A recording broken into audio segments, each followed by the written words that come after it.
এই ব্যাপারটা সত্যি খুব একটা স্বাভাবিক না। তো আমি শুনি কি ঘটেছিল তার সাথে। আপনার নামটা প্লিজ একটু বলবেন এবং আপনি একটু জানিয়ে দেন যে আপনি কোথা থেকে এসেছেন। হ্যালো লিসনার, আমি আশিক বলছি। আমি ঢাকা ক্যান্টনমেন্ট থেকে এসেছি। ওকে, আপনি যেখানকার ঘটনা বলবেন সেটা তো নিশ্চয়ই ঢাকার না, আপনার হোম ডিস্ট্রিক্ট। জি, আমার নোয়াখালী হচ্ছে নোয়াখালী জেলার বেগমগঞ্জের গণিহাকিমপুর গ্রামে। ওকে, সো এই ঘটনাটা ঘটেছে ব্রিটিশ আমলে। এটা আমার বাবা, আমার আম্মা, আমার দাদা দাদির কাছ থেকেও শুনেছি এটা। সো ব্রিটিশ আমল, এটা অ্যাকচুয়ালি হয়েছে আমার বাবার দুঃসম্পর্ক এক মামার সাথে। তো ব্রিটিশ আমলে একবার ওনাদের বাড়িতে একজন ফকির বাবা, একটা পঙ্গু টাইপের আর কি, ল্যাংড়া ফকির যেটাকে বলা হয়, ওখানে একটু ভিক্ষা করতে গেল, বা যে বলল যে একটু খেতে দেন, আমি অনেক দূর থেকে এসেছি, তা বাড়ির লোকজনদের কাছে কিছু খাওয়া ছিল। কিন্তু আমার বাবার মামারা তখন একটু যৌবন, একটু আমরা তো অনেকেও ভুল করে থাকি, তো ওনারা কি করলো, ওই বৃদ্ধ ফকিরটার লাঠিটা নিয়ে গেল এবং একটু আর এটা ফেরত দিল না। তার ফলে কি হলো, উনি পড়ে গেল, ফেরত দিল না, একটু ফাজলামি টাইপের কাজ করলো, হাসি তামাশা করলো।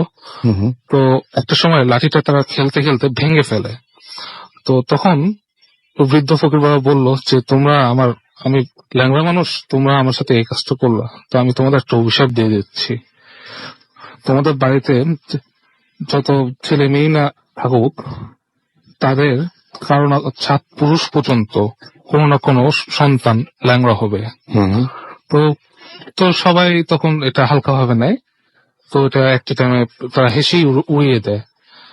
কিন্তু কিছুদিন পর আমার আব্বার বড় মামা বিয়ে করেন, কিন্তু উনি এখন নেই, উনি ইন্তেকাল করেছেন, অনেক 20-30 বছর হয়ে গেছে। তো ওনার প্রথম সন্তানই ছেলে হলো, কিন্তু ল্যাংড়া। আচ্ছা, কিছুদিন পর আমার আব্বার ছোট মামারও বিয়ে হয়, এটা আরো পাকিস্তান আমলে।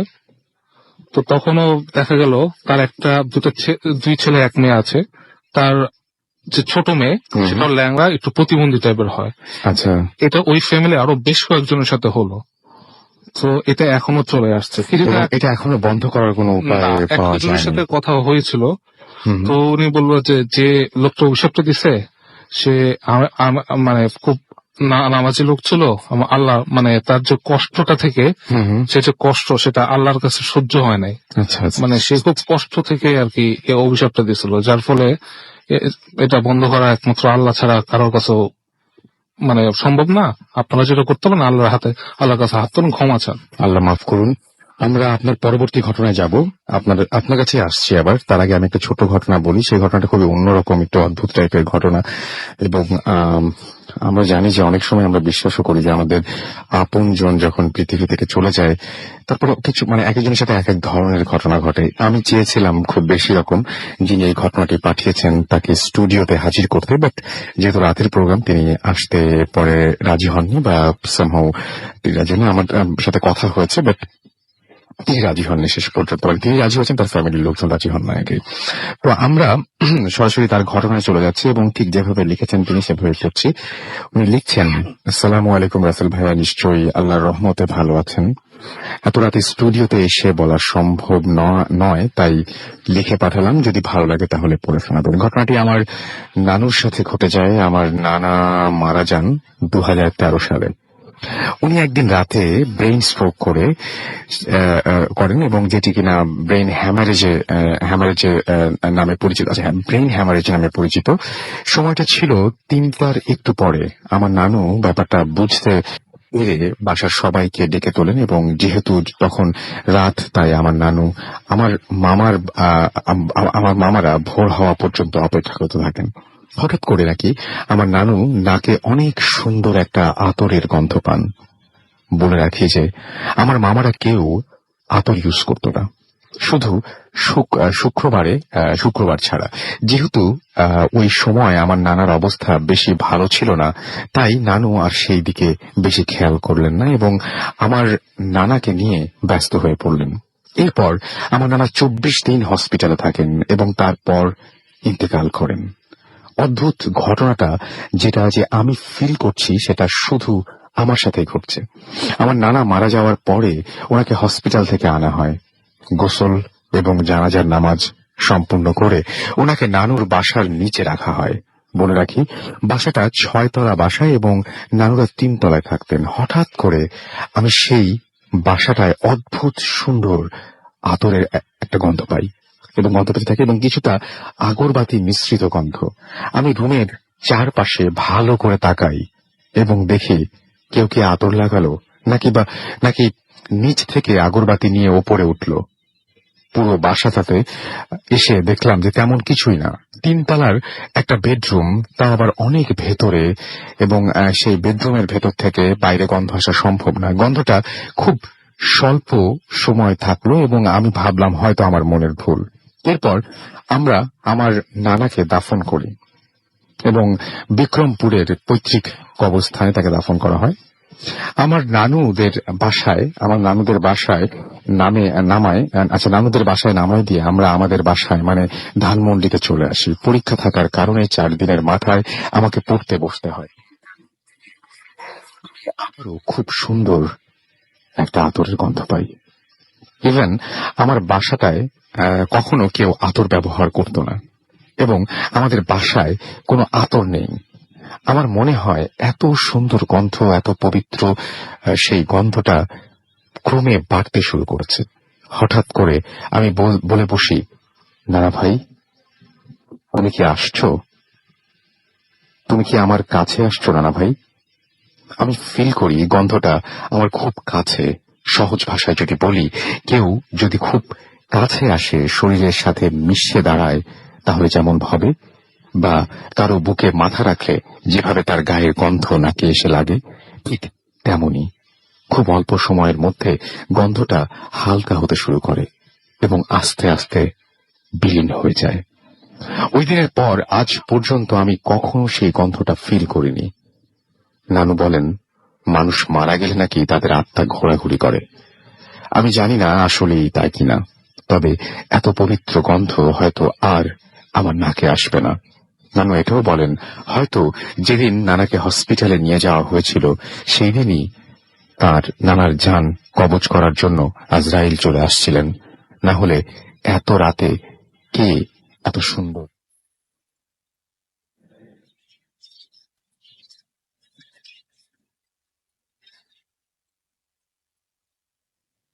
আপনাকে অনেক ধন্যবাদ আপনার এই ঘটনার জন্য। আমি চাইবো যারা শুনছেন তারাও আমাদেরকে এরকম বেশ কিছু ভালো ভালো ঘটনা উপহার দেবেন। আশা করছি যে আমাদের এই আহ্বানে আপনারা সাড়া দেবেন। আমরা চলে যাচ্ছি আবারও আমাদের প্রথম অতিথির কাছে এবং তার যে সেকেন্ড যে স্টোরিটা আছে সেই স্টোরিটা আমরা শুনবো। এই যে সেকেন্ড স্টোরিটা, এইটা কোথায় ঘটেছিল?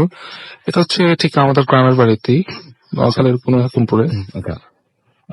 এটাও ব্রিটিশ আমলের ঘটনা। আপনার সাথে ঘটেছিল ব্ল্যাক ম্যাজিকের একটা ঘটনা? আচ্ছা, ব্ল্যাক ম্যাজিকের আগে বলি। এটা হচ্ছে এই কিছুদিন আগেই আমি একবার অফিস করে আসি, টায়ার্ড হয়ে ঘুমিয়ে পড়ি। বেশ রাতও হয়ে যায়।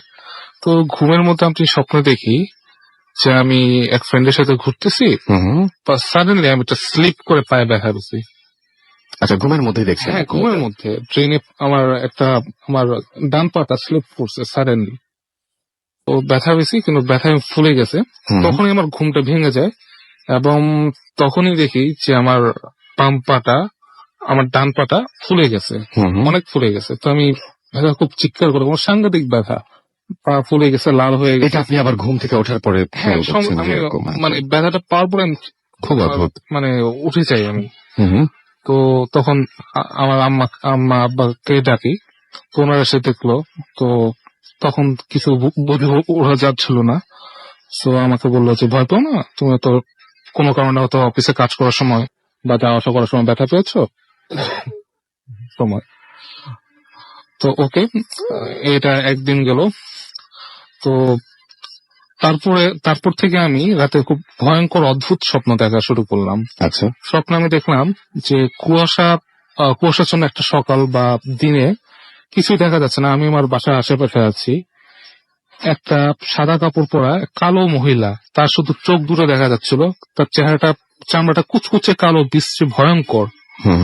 ও এসে বলতে হচ্ছে, তোর এই রোগ হবে এবং তুই বেশি দিন বাঁচবি না, এবং তোর একটা না একটা রোগ বেরিয়ে থাকবে, তুই বাঁচবি না। তো আমার ভয়ে ঘুমটা ভেঙে যেত, এবং স্বপ্নে এমনও দেখেছি যে মাঝে মধ্যে সে আমাকে পিঠে ধাক্কা দিত বা হাতে হাত ধরে টান দিত, আমি ব্যথা পেতাম, এবং আমার আমার ঘুমটা ভেঙে যেত, আমি হাতে বা পিঠে ব্যথাটা ফিল করতাম। হুম।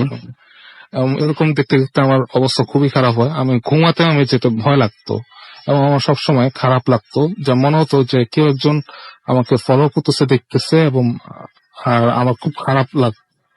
তো এরকম যায়। তো একদিন মধ্যরাতে আমার সাডেনলি আমার ঘুমটা ভেঙে যায়। তো আমার বাসার পাশেই একটা আম গাছ, একটা কাঁঠাল গাছ।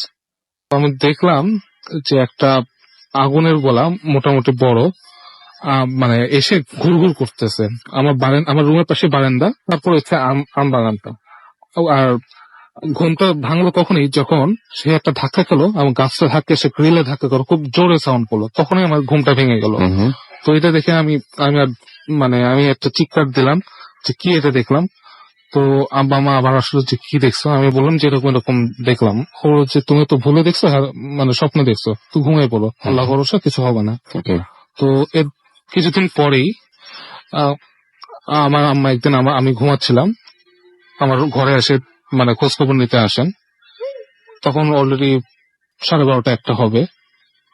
হুম। তো তখন উনি আমার দরজাটা খুলেই একটা চিৎকার দিয়ে আসলেন। তখন আমারও ঘুম ভেঙে গেছে, বাসার সবাই ঘুম ভেঙে যায়। তখন জিজ্ঞেস করলাম যে কি হয়েছে আম্মা, তুমি কেন এরকম ফিল করতেছো? তো বললো যে তোর রুম যখন দরজা খুললাম, তখন আমি দেখলাম যে একটা অন্ধকারের মধ্যে একটা ছায়ার মতো কিছু তোর খাটের আশেপাশে ঘোরাফেরা করছিল, এবং আমি লাইট জ্বালানোর সাথে সাথেই সে জানলা দেয় একটা গোলা হয়ে চলে গেল। তো তারপর থেকে আমার শরীরের অবস্থা আরো খারাপ হতে লাগলো, যে আমার একটা না একটা রোগ লেগেই থাকতেছে। তো তারপর আমি একজন হুজুরের সাথে যোগাযোগ করলাম। তো উনি আমাকে বলে একদিন সময় নাও, আমি তোমাকে বলতেছি কি হয়েছে। তো উনি একদিন সময় নেয়, তারপর বলে যে অ্যাকচুয়ালি তোমার উপর জাদুটনা করা হয়েছে কোনো দুষ্ট জিনের সাহায্যে। আমি জিজ্ঞেস করলাম এটা কি কোনো তাবিজ ইউজ করা হচ্ছে? না, কোনো দুষ্ট জিনের সহায়তা নিয়ে এটা করা হচ্ছে। এবং আরেকটা কথা বলিনি, যেটা আমার আগেই বলা উচিত ছিল, আমার যে ভাগ্নি ছিল 2 বছর, তার উপরে প্রয়োগ করা হয়েছিল ঠিক সেম জিনে। সেও রাতে এরকম কান্নাকাটি করতো, শুধু বলতো বাইরে চলো বাইরে চলো, অদ্ভুত সব আচরণ করতো, ছুঁড়ে ফালিয়ে দিত। তখন এরকম অস্থিরতা ছিল। তো বললো যে ও আমলটা আমি যখন করলাম, তো ওর উপর তার ওই জিনটার কোনো কাজ করতে পারতেছে না, তো তোমাকে টার্গেট করতেছে। আচ্ছা। তো উনি আমাকে কিছু রিচুয়ালস বলে দিলেন, এগুলো ওরা করবা, প্লাস কিছু একটা সার্টেন টাইমে নামাজের পর কিছু দোয়া পড়বা, প্লাস একটা সদকা দিবা 2-3 দিন। তো সদকা আমি বেশ কয়েকবার সদকা দিই আল্লাহর নামে। তো দেওয়ার পরে আমি নিজে থেকে ফিল করি যে আমার আর ভয় লাগা, অহেতুক ভয় লাগা বা খারাপ লাগা, মাথা ব্যথা করা, বা রাতে ঘুম না হওয়া, বা ওরকম ভয়ঙ্কর স্বপ্ন না দেখা, বা আমার জানার আশেপাশে বা এরকম একটা ফিলিং হওয়া যে কিছু একটা আছে, আচ্ছা। ওটার আস্তে আস্তে আল্লাহর রহমতে আর হলো না। ওকে। এটাই ছিল আমার স্টোরি। কিন্তু এই স্টোরির সবচেয়ে বড় যে ব্যাপারটা, সেটা হচ্ছে যে জিনিসটা আপনি ঘুমের মধ্যে দেখলেন যে আপনি স্লিপ করে গেছেন এবং আপনার পায়ে ব্যথা, হ্যাঁ। সেটা আপনি যখন জেগে উঠেছেন তখনও পর্যন্ত ছিল, এবং হ্যাঁ। ভয়াবহ রকম যতক্ষণ পা পর্যন্ত ফুলে গেছে। এবং আপনার সঙ্গে কে এসছেন? আপনার দুলাভাই এসছেন, দুলাভাই। রাইট? আপনার দুলাভাই সেটার একজন সাক্ষী, হ্যাঁ, উনিও উইটনেস। তখন ওই দিন বাসায় ছিল। রাইট। সো যাই হোক, ঘটনাটা খুবই অদ্ভুত, এবং এরকম ঘটনা সচরাচর আমরা একটু কমই পেয়ে থাকি। যাই হোক, আমি দেখতে পাচ্ছি যে আমাদের অনেকে SMS করছেন, এবং আমি সেই SMS গুলো কিছু কিছু পড়তে চাই। যারা SMS করছেন তাদেরকে বলি, মোবাইলের মেসেজ অপশনে গিয়ে টাইপ করুন ফুর্তি, FORTI, ফুর্তি স্পেস দিয়ে লিখুন আপনার নাম, স্পেস দিয়ে আপনার মেসেজ পাঠিয়ে দিন 9840 নাম্বারে। যারা আমাদের ইমেইল করতে চান, সবচেয়ে বেশি জরুরি যেটা, তারা ইমেইল করুন এই ঠিকানায়, bhutfm@radiofurti.fm। স্পেলিংটি বলে দিচ্ছি, BHWTFM@radiofurti.fm। আমাদের অনেকেই বলছেন, রকি ময়মনসিং থেকে যেমন বলেছেন যে সেকেন্ড স্টোরিটা ট্রু, কারণ সেম স্টোরিটা আমার সাথে হয়েছে। খলনায়ক নামে একজন দেখলাম, উনি ফার্স্ট স্টোরিটা বলেছেন যে ঠিক আছে, ফেসবুকে বলেছেন যে ঠিক আছে, সত্যি ঘটনা, উনিও এরকম একটা ঘটনা জানেন। এবং আমি দেখতে পাচ্ছি যে আকাশ আমাদেরকে SMS করেছেন, এবং আমাদেরকে SMS করেছেন, এবং তিনি বলছেন যে 11টা থেকে রেডিও চালু করার অপেক্ষা করছি। ওকে, আমাদেরকে তানি ওয়াহিদ আমাদের এবং ফরিভ রাইসা আমাদেরকে SMS করেছেন করেছেন নয়াবাজার থেকে, এবং আমাদেরকে SMS করেছেন তুষার। সেকেন্ড স্টোরিটা তার কাছে বানিয়ে বলা মনে হয়েছে। অলরাইট, এটা সেকেন্ড স্টোরি মানে বলছেন আপনি যেটা তার নানু ভাইকে নিয়ে যে ঘটনাটা, এটা খুবই আমার কাছে খুব ইমোশনাল অবস্থায় এটা লেখা মনে হয়েছে। আমার কাছে অবশ্যই এরকম কোনো কিছু মনে হয়নি, বাট এটা পুরোপুরি আপনার ব্যাপার, আপনি কি ভাবছেন এটা আপনার ব্যাপার। আমার সাথে কোনো মন্তব্য করতে চাই না, অবশ্যই চাই না, আপনি বলতেই পারেন। ইফাত আমাদের SMS করেছেন ভোলা থেকে, লিখেছেন নাইস স্টোরি। আমাদেরকে সিদ্দিক খান জুরাইন থেকে SMS করেছেন। সামি জয়পুরহাট থেকে আমাদের SMS করেছেন। সোহান আমাদের রাজশাহী থেকে SMS করেছেন, এবং তিনি আজকে ভূত FM শুনছেন। খুলনা থেকে আনোয়ার এবং তার ওয়াইফ আফরিন রেগুলার আমাদের SMS করেন, আজকে SMS করেছেন, কংগ্রেচুলেট করেছেন বাংলাদেশ টিমকে। ওকে, আমাদেরকে হিমেল চৌধুরী SMS করেছেন। কবির জিঞ্জিরা থেকে আমাদের SMS করেছেন এবং আমাদেরকে SMS করেছে, এবং তিনি শুনছেন পুষ্পর সাথে। রায়ান আমাদের SMS করেছেন, এবং তিনি বলেছেন ব্ল্যাক ম্যাজিক কি। ব্ল্যাক ম্যাজিক নিয়ে আমাদের বেশ কয়েকটা এপিসোড কিন্তু হয়েছে। সো এখন বলতে গেলে অন্য ঘটনাগুলো বাদ হয়ে যাবে। সো আমার মনে হয় যে এরপরে ব্ল্যাক ম্যাজিক সাথে রিলেটেড বা ব্ল্যাক ম্যাজিক করেন এরকম কেউ আমাদের স্টুডিওতে যখন আসবেন, তখন আপনি অবশ্যই সেটা জানতে পারবেন। কিপ লিসনিং, এবং সেরকম কিছু হলে অবশ্যই আপনি জানতে পারবেন। আমরা তখন এই ব্যাপারে আরেকবার তুলবো। আমাদেরকে এছাড়াও সুব্রত SMS করেছেন ঈশ্বরগঞ্জ থেকে, এবং আজকের ভূত এফএমের ঘটনাটি তার কাছে খুব ভয়ের লেগেছে। হিমেল চৌধুরী আমাদের গাজীপুর থেকে SMS করেছেন। তন্ময় নাটোর থেকে SMS করেছেন। SMS করেছেন আমাদেরকে সায়েন্টিস্ট জহুর, যারা প্রশংসা করছেন ম্যাক্সিমাম SMS না পড়াই বেটার, কারণ মানে যাই হোক, আমাদের আসলে অনেক কিছুই শুনতে হয়। সৈয়দ আখি আমাদের SMS করেছেন নারায়ণগঞ্জ থেকে। এছাড়াও আমাদেরকে SMS করেছেন পলাশ লালবাগ থেকে। শাহেদ প্রান্ত সিরান আমাদের SMS করেছেন দৌলতপুর কুষ্টিয়া থেকে। এছাড়া আমাদেরকে SMS করেছেন কাজল, আমাদেরকে SMS করেছেন দেখতে পাচ্ছি পান্না। এছাড়াও SH আবরার আমাদের SMS করেছেন। ফুয়াদ আমাদের SMS করেছেন, অনেক ভয় ফিল করছেন তিনি, তাই লিখেছেন। ফেসবুকেও দেখতে পাচ্ছি আশিক খিলক্ষেত থেকে আমাদের সাথে রয়েছেন আসিফ আকরাম, এবং তিনি USA থেকে আমাদের সঙ্গে লাইভ শুনছেন আমাদের এই শোটা, অবভিয়াসলি ফুর্তি অ্যাপ দিয়ে। এবং ফুর্তি অ্যাপ যাদের এখনো ডাউনলোড করেননি তারা ডাউনলোড করে ফেলতে পারেন। সৈকত আমাদের SMS করেছেন, এবং SMS করেছেন আমাদেরকে ফেসবুকে লিখছেন দেখতে পাচ্ছি MD জুবায়ের সজীব।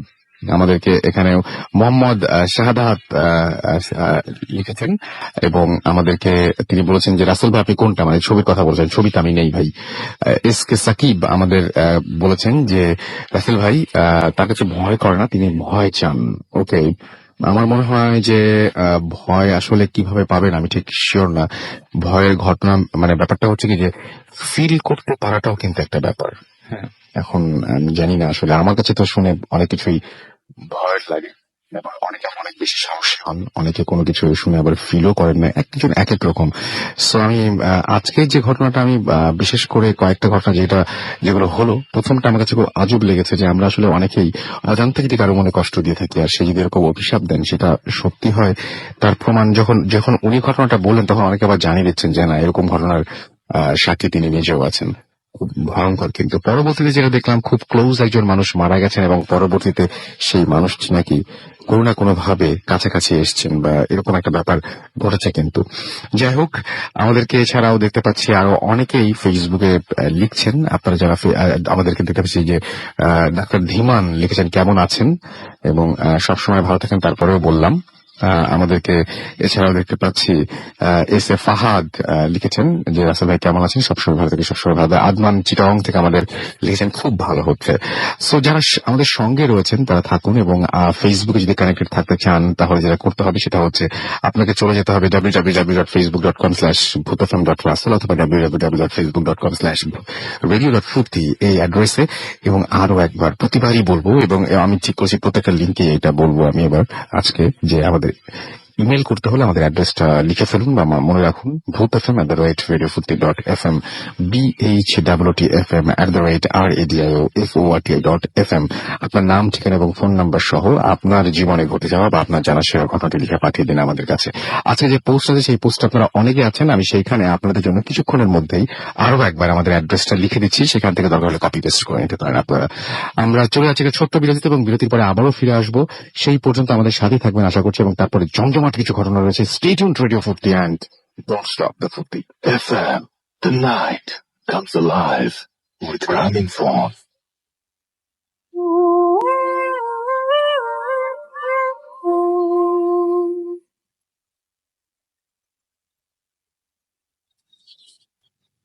Welcome back. ঘড়িতে সময় রাত 12:29 শুনছেন সব সময় রেডিও ফুর্তি 88.0 FM। আমি রাসেল আছি, সাথে আমার সাথে রয়েছে মাসুম এবং আজকে অতিথিরা, এবং আপনাদের সবাইকে আরো একবার স্বাগত জানাচ্ছি ভূত এফএম। একটা ঘটনা আমি এই মুহূর্তে পড়তে চাই। আমাদের এইখানে যারা শুনছেন তাদের সবার কাছে ডক্টরদের ঘটনা সবসময় বেশি ভালো লাগে, তাই না? এই ঘটনাটা একজন ডক্টরেরই,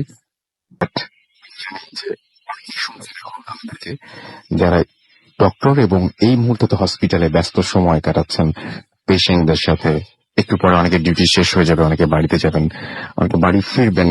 ঢাকা এবং ঢাকার বাইরে বিভিন্ন জায়গায় যে সমস্ত ডক্টররা কর্মরত আছেন, কাজ করছেন, এই মুহূর্তে এখনো কাজের মধ্যে আছেন, সেই সমস্ত ডক্টরদের জন্য একটা স্টোরি, এবং এটা আপনাদের পুরোপুরি আপনাদেরকে ডেডিকেট করছি, এবং সেই সাথে আপনাদের আহ্বান জানাচ্ছি আমাদের ভূত ফিল্মে আসার জন্য এবং আমাদের ঘটনা পাঠানোর জন্য।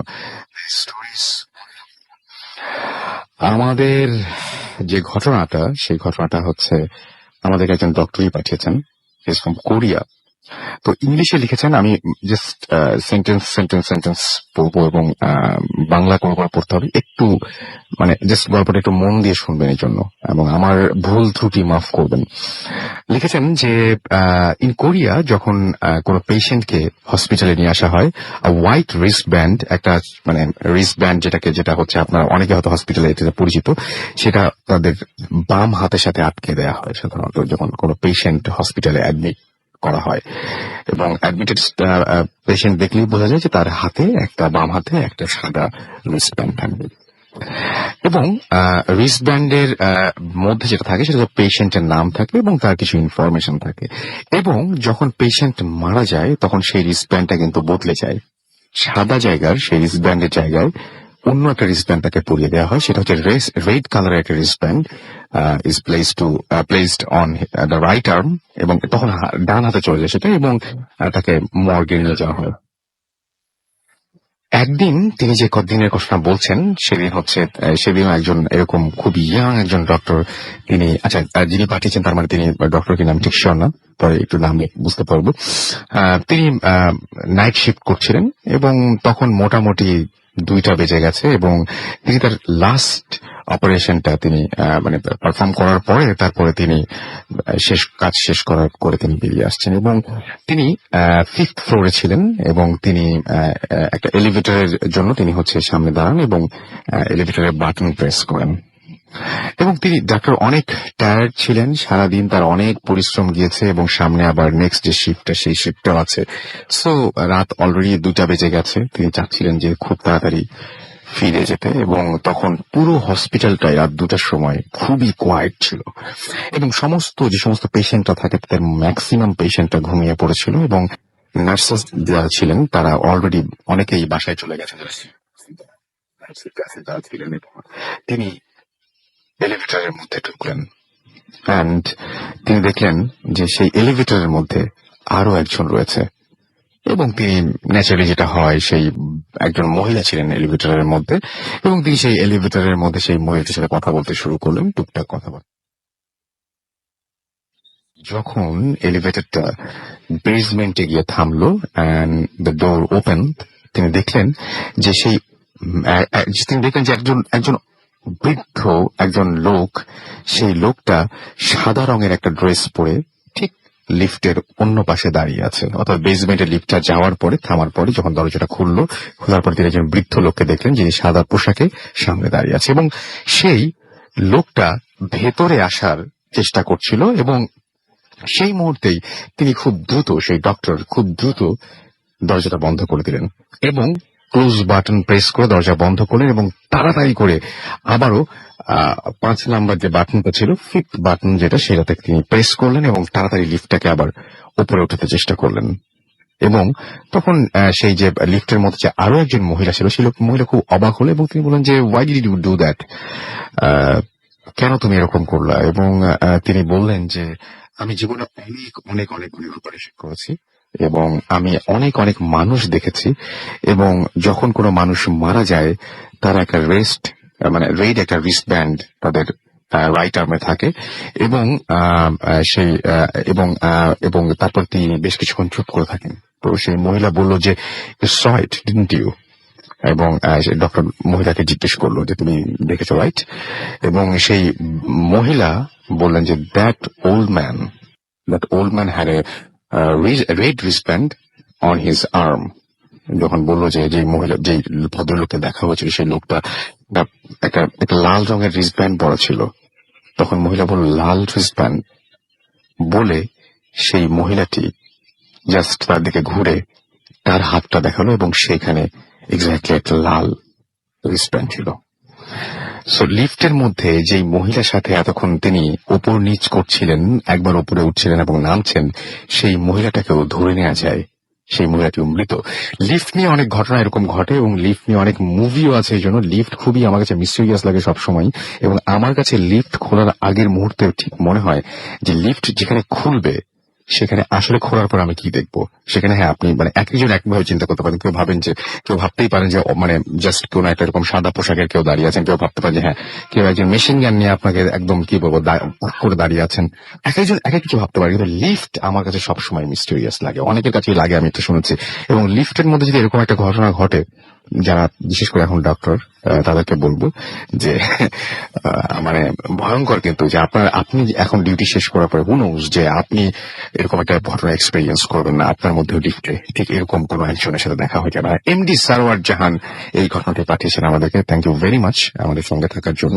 অ্যান্ড আপনারা যারা এরকম ঘটনা পাঠাতে চান তারা ডেফিনেটলি আপনারা আমাদেরকে এই ঘটনাগুলো ইমেল করে পাঠিয়ে দেবেন। আমরা যাচ্ছি আমাদের সেকেন্ড অতিথির কাছে এবং তার কাছ থেকে আমরা একটা ঘটনা শুনবো, যে ঘটনাটি ঘটেছে ঈশ্বরদীর কাছাকাছি কোনো একটা জায়গায়। সো আপনার নামটা একটু প্লিজ বলবেন, কোথা থেকে এসেছেন, তারপর আপনার ঘটনাটা আমরা শুনবো। হ্যালো, আমি লিটন বলছি, মিরপুর শেয়ারপার থেকে এসেছি। তো এখন আমি যে ঘটনাটা শেয়ার করব সেটা আমি ঈশ্বরদীর থেকে কালেকশন করেছি।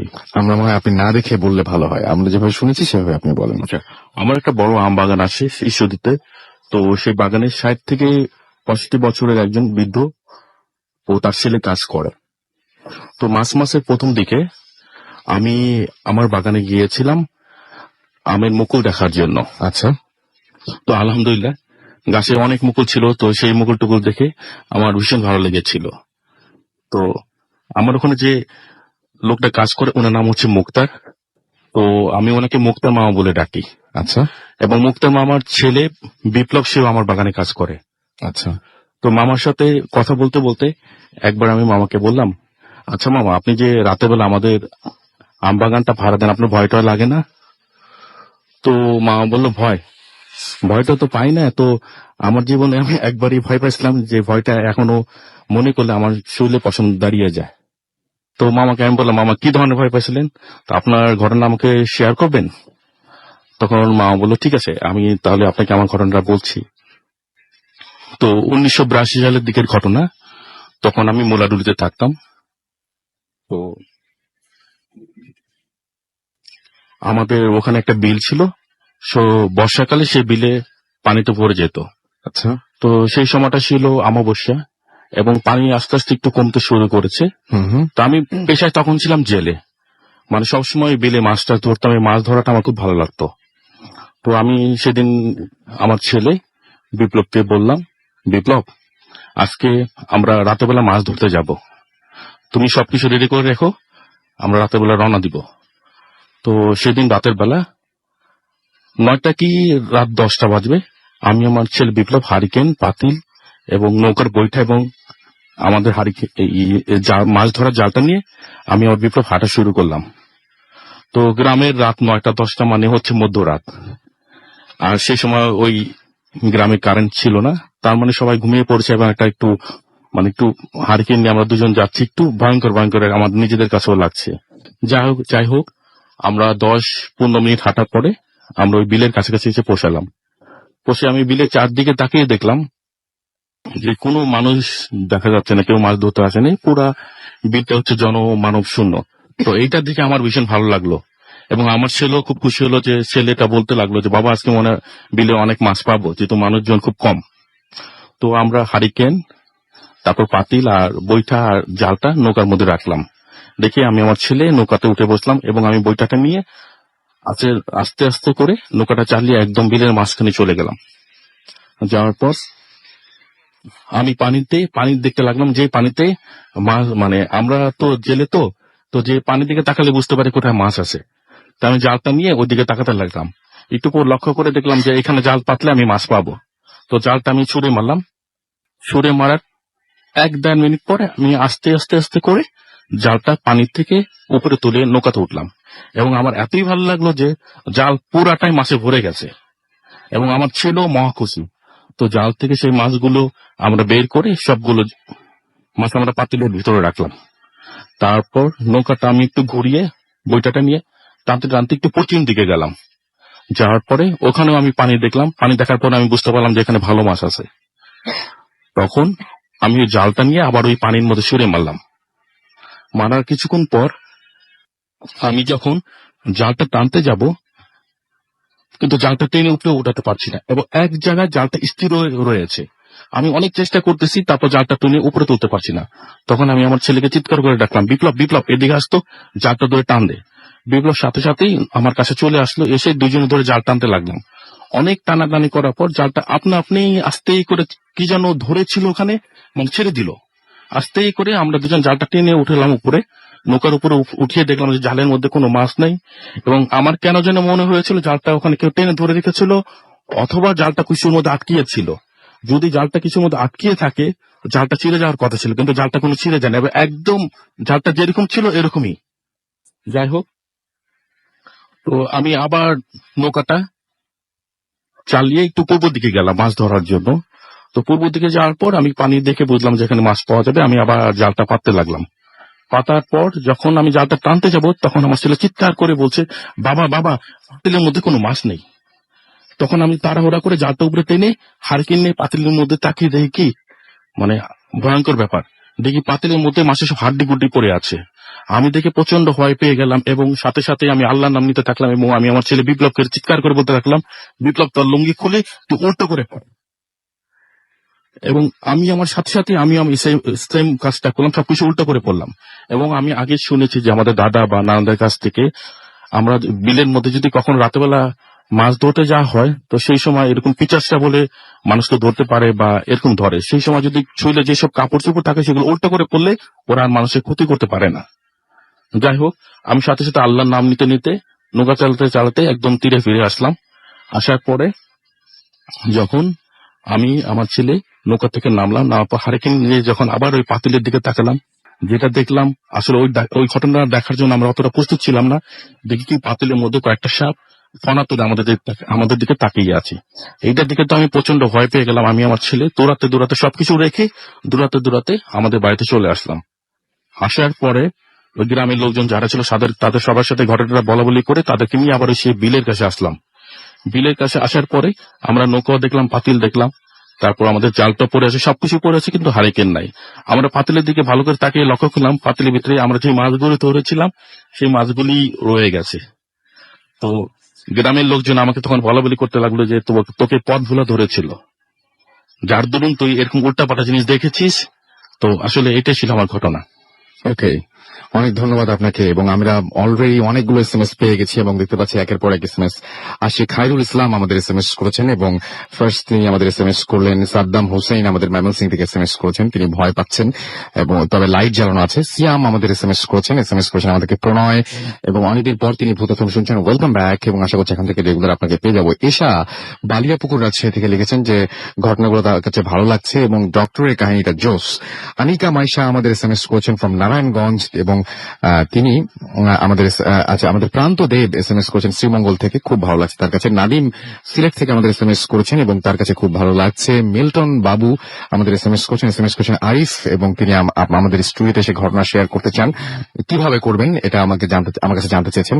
আপনি আমাদের ফেসবুক পেজে যদি ইমেল করতে পারেন তাহলে খুবই ভালো, এবং আমাদের ইমেল অ্যাড্রেস হচ্ছে bhutfm@radiofurti.fm, which is BHWTFM@radiofurti.fm। আপনার নাম, ঠিকানা এবং ফোন নাম্বার সহ আপনার জীবনে ঘটে যাওয়া বা আপনি যে ঘটনাটি পাঠাতে যাচ্ছেন সেই ঘটনাটি পাঠিয়ে দিতে হবে আমাদের কাছে। যদি আপনার ইমেল অ্যাড্রেসটি বুঝতে সমস্যা হয়, আমাদের ফেসবুক পেজে চলে যান www.facebook.com/radio.furti, RADIOFORTI, অথবা চলে যান www.facebook.com/bhutfm.russell। এখানে আপনার স্ট্যাটাসের মধ্যে আপনি পেয়ে যাবেন আমার নামের স্পেলিংটা হচ্ছে RUSSELL। এখানে আপনি পেয়ে যাবেন সেই লিঙ্কটা, না সেই অ্যাড্রেসটা, এবং সেই অ্যাড্রেসটা আপনি কপি পেস্ট করে আপনি আমাদেরকে ইমেল করে আপনার ঘটনাটি পাঠিয়ে দিতে পারেন। মেইল যেভাবে করেন সেভাবে ঘটনা লিখলেই চলবে। এছাড়া সহজ করে আমি বুঝাতে পারছি না, বাট আমার মনে হয় যে আপনারা বুঝতে পেরেছেন। আমাদেরকে এছাড়াও দেখতে পাচ্ছি আবরার এসএমএস করেছেন আমাদেরকে FM মিরপুর থেকে। এছাড়াও রিদওয়ান সহ আরো অনেকে আমাদের এসএমএস করেছেন। দেখি ফুর্তির ফেসবুক পেজে কে কি লিখছেন। আচ্ছা, অনেকে লিখছেন যে আমাদেরকে এখানে দেখতে পাচ্ছি যে কোরিয়ান স্টোরিটা নিয়ে অনেকে লিখছেন, অনেক কাছে ভালো লেগেছে। অলরাইট, আমাদেরকে দেখতে পাচ্ছি যে অর্জুন কুমার ধর লিখেছেন যে ভূতফোনের সাথে আছে এবং কথা দিচ্ছি প্রতিবারের মতো এবারও শেষ পর্যন্ত থাকবো। Thank you very much. Kona আমাদেরকে সাথে লিখেছেন যে এটা কোন রেডিওতে হচ্ছে। কণা, এটা রেডিও ফুর্তি 88.0 FM এ হচ্ছে। ওকে, অলরাইট, আপনি যে পেজে রয়েছেন সেই পেজেই তো লেখা আছে এটা কোন রেডিওর পেজ। ওকে, আমাদেরকে এমডি রাফি খান লিখেছেন যে তার কাছে অবশ্য ভয় লাগছে না। মির্জা আব্দুল্লাহ আমাদের লিখেন চতুর্থ ঘটনাটাও অনেক ভালো, থ্যাংক ইউ সো মাচ।